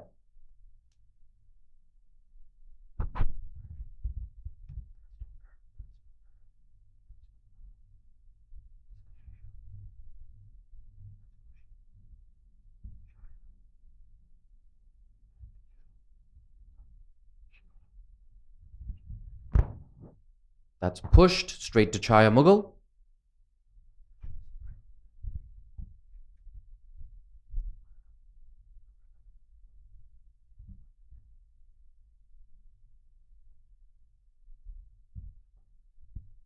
Suraksha Kote has been driven.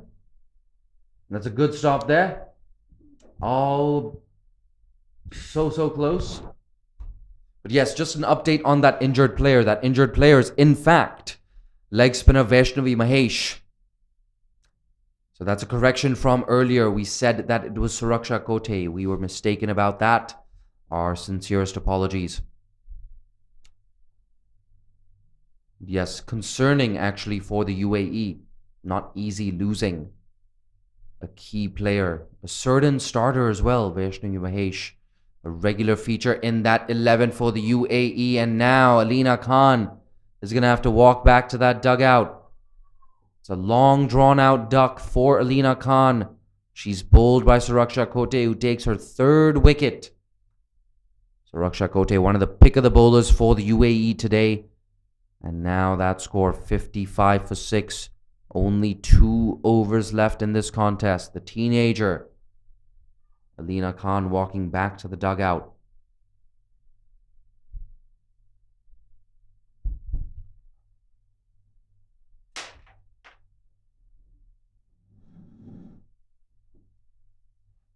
Suraksha Kote has been the pick of the bowlers for UAE so far. Kept it tight, kept it stump to stump, and she's been rewarded with the 3 wickets. Qatar 55 for 6 after 18 overs. The new batter walking in is Rispa Bano, who will not be on strike.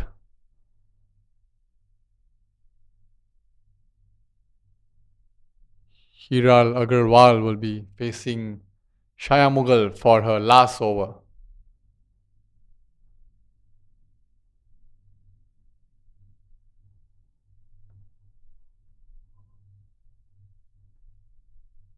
She's pulling off at the last moment, probably misjudged her steps.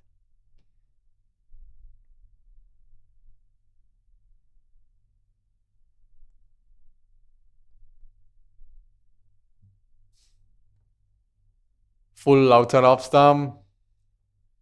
Missing out on that one, Hiral Agarwal. No fielder down at the cover boundary could have hit that through the gap for a boundary.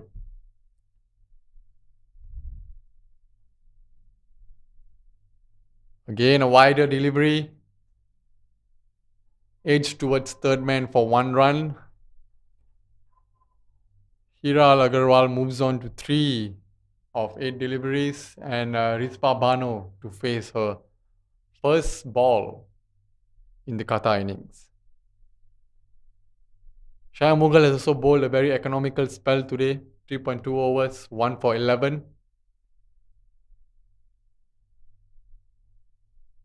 Has gone through the keeper's legs.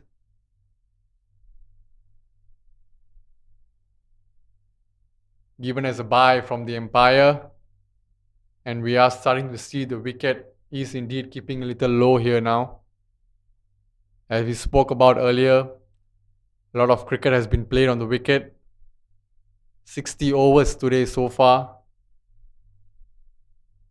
Hit towards cover and a quick single taken. Comfortably in. Good piece of fielding there from the cover fielder.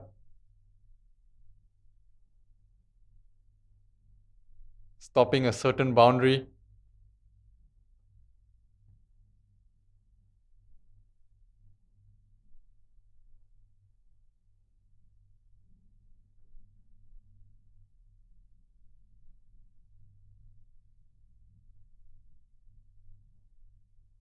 Good shot there from Rispa Bano. Unfortunately hitting it straight to the fielder.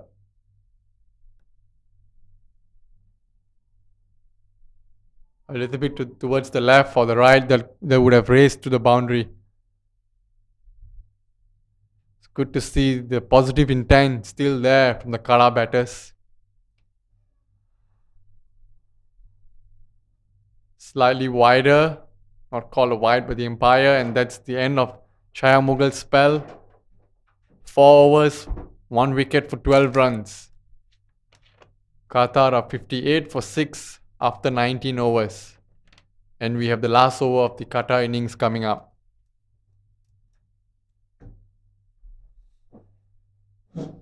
Yes, absolutely. Just 6 deliveries left in this contest. 6 deliveries left in the group stages of the ACC Women's T20 Championship. It's day 6. If you're just joining us now, well, poor you. A lot of FOMO you must be feeling. Isha Oza with her second T20I century. UAE scoring 214 for 1. Here we go, drilled down the ground. Suraksha Kote to close things out. And it's only fitting that she closes things out. 3 wickets for her so far in this innings. In my opinion, the pick of the UAE bowlers along with Khushi Sharma. Here we go. Oh, play and a miss. She could have easily had 5 wickets by now, Suraksha Kote. She's created so many chances for the UAE. Rizfa Bano, the right-hander on strike, yet to get off the mark. Bang through the offside. Kavisha Kumari Agodage. Very, very hard to pierce the infield if she's a member of that infield. So useful single, 3 deliveries left in this contest. 59 for 6 now.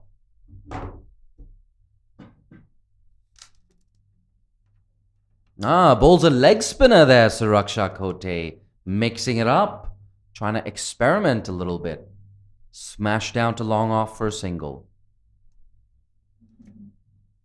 Good piece of variation there from Suraksha Kote.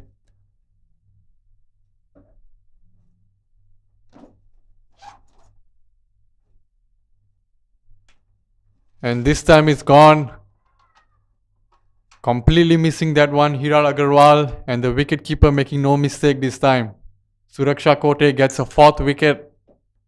And she's bowled splendidly today, giving away just 9 runs in a spell so far. Lovely piece of bowling again there. Just deceiving Hiral Agarwal in the flight and completely missing it.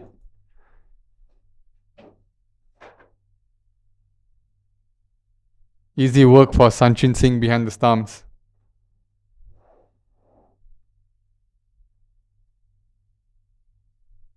Yep, and now we only have 1 delivery left in this contest. Qatar 60 for 7. 1 delivery to go, Suraksha Kote 4 for 10. Can she pick up that magical 5-wicket haul? It would cap off a really, really good day for her with the ball. Umpire signals to the scorers, we're ready for the last ball.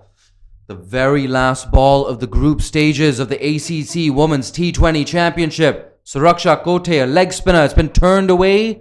And it's just a single. Tirtha Satish fires in a throw. The UAE emerging victorious by 153 runs here at the Kinrara Oval. Isha Oza, the star of the show, with her second T20I century. An absolutely belligerent knock. A dominant display from the UAE. I've been one of your commentators for the day, Jay Dansinghani. I'm going to pop down for that presentation ceremony and leave you in the capable hands of my co-commentator Pavandeep Singh to summarize the end of this game for you.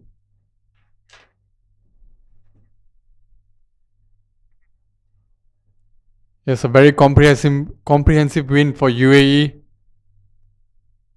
Beating Qatar by a very huge margin. Here we have the Qatar batting scorecard. Aisha, the skipper, only making 8 of 12 deliveries. Sachi Dadwal, 11 of 13. Angeline May, 11 of 33 deliveries. Alina Khan, unfortunately not able to get up the mark, facing 12 deliveries.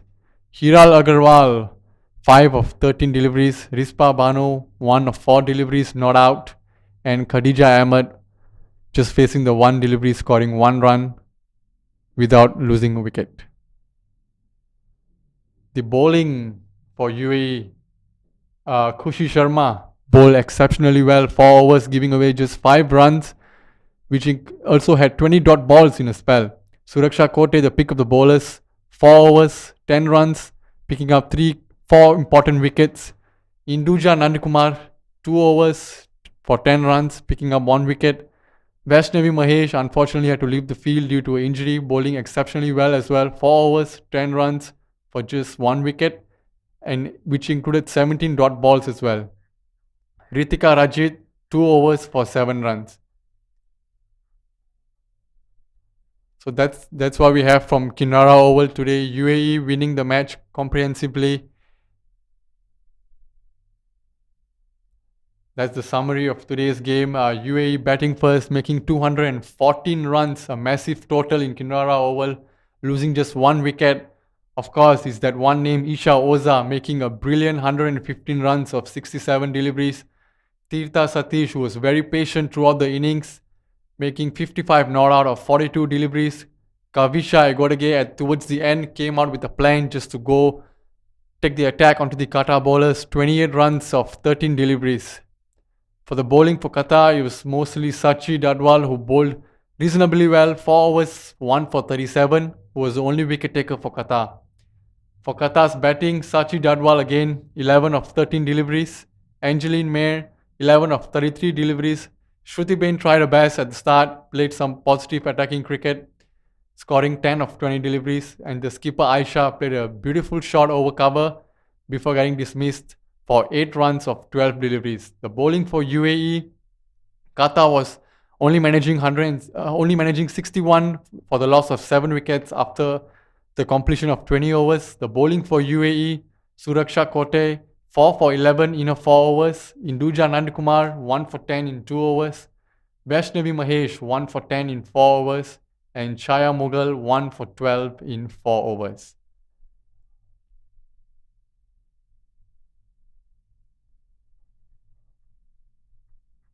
That's all we have for today here in Kinara Oval. Thank you to all the viewers for joining us. Do stay tuned for the crucial semi-final matches coming up, and we'll see which team qualifies for the Women's Asia Cup. Thank you very much. Have a nice day. Bye-bye.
Testing, testing.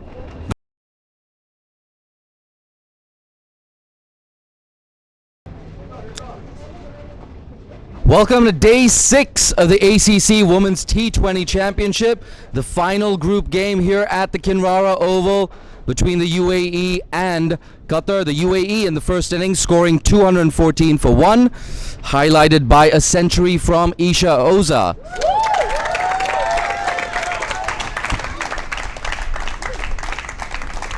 And in response, Qatar managed to reach 61 in their 20 overs.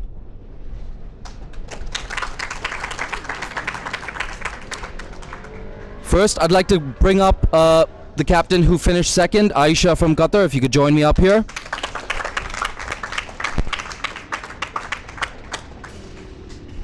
So Aisha, a bit of a tough day in the field today. What have you learned from this match and the tournament so far?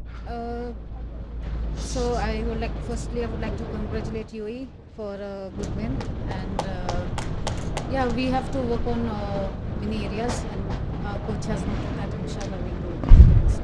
Yeah, absolutely. And a lot of the girls have also been here for the under-19 tournament before this. Yes. Some of them been here for like 4 weeks. That's a lot of cricket. Just talk to us about, what that means for the development of the women's game in Qatar. No, we are keen, and we have under-19s coming up, and they are part of our development, and inshallah we'll groom everyone. Absolutely. I'm not going to keep you too long. Thank you so much. And now I'd like to invite the winning captain, Chaya Mughal, if you could join me up here once again. Chaya, first things first, what is the update on Vaishnavi Mahesh's injury? She's perfectly fine, thankfully, and she'll be fit in a couple of hours. Okay, it's fantastic. Just the heat, we are not used to it, even though we stay in Dubai, but we don't get this kind of weather. It's really humid, so that's the only thing. I mean, a couple of hours and she should be fine. Yeah. Absolutely. That's so great to hear that she's going to be fit and ready for that semi-final. Speaking of that semi-final, you're just one step away now from the Asia Cup. How does it feel? Great. On the top. I mean, who doesn't want to play with the players like Mithali is retired, of course. Who doesn't want to play with Smriti or Shefali Verma and big names like with Pakistan and Bangladesh, Sri Lanka? I mean, it's amazing. We can only dream about it, but now this dream is going to come true for us. So Chaya, there's every chance I see you up here again in a couple of days, so I'm going to save some questions for then. Enjoy with your team. Thank you. And now I'd like to read out the nominations for Player of the Match. Suraksha Kote, 4 for 11 in her 4 overs. Tirtha Satish, 55 not out off 42. But there could only be one winner. I think we know exactly who that is. Isha Oza, 115 off 67.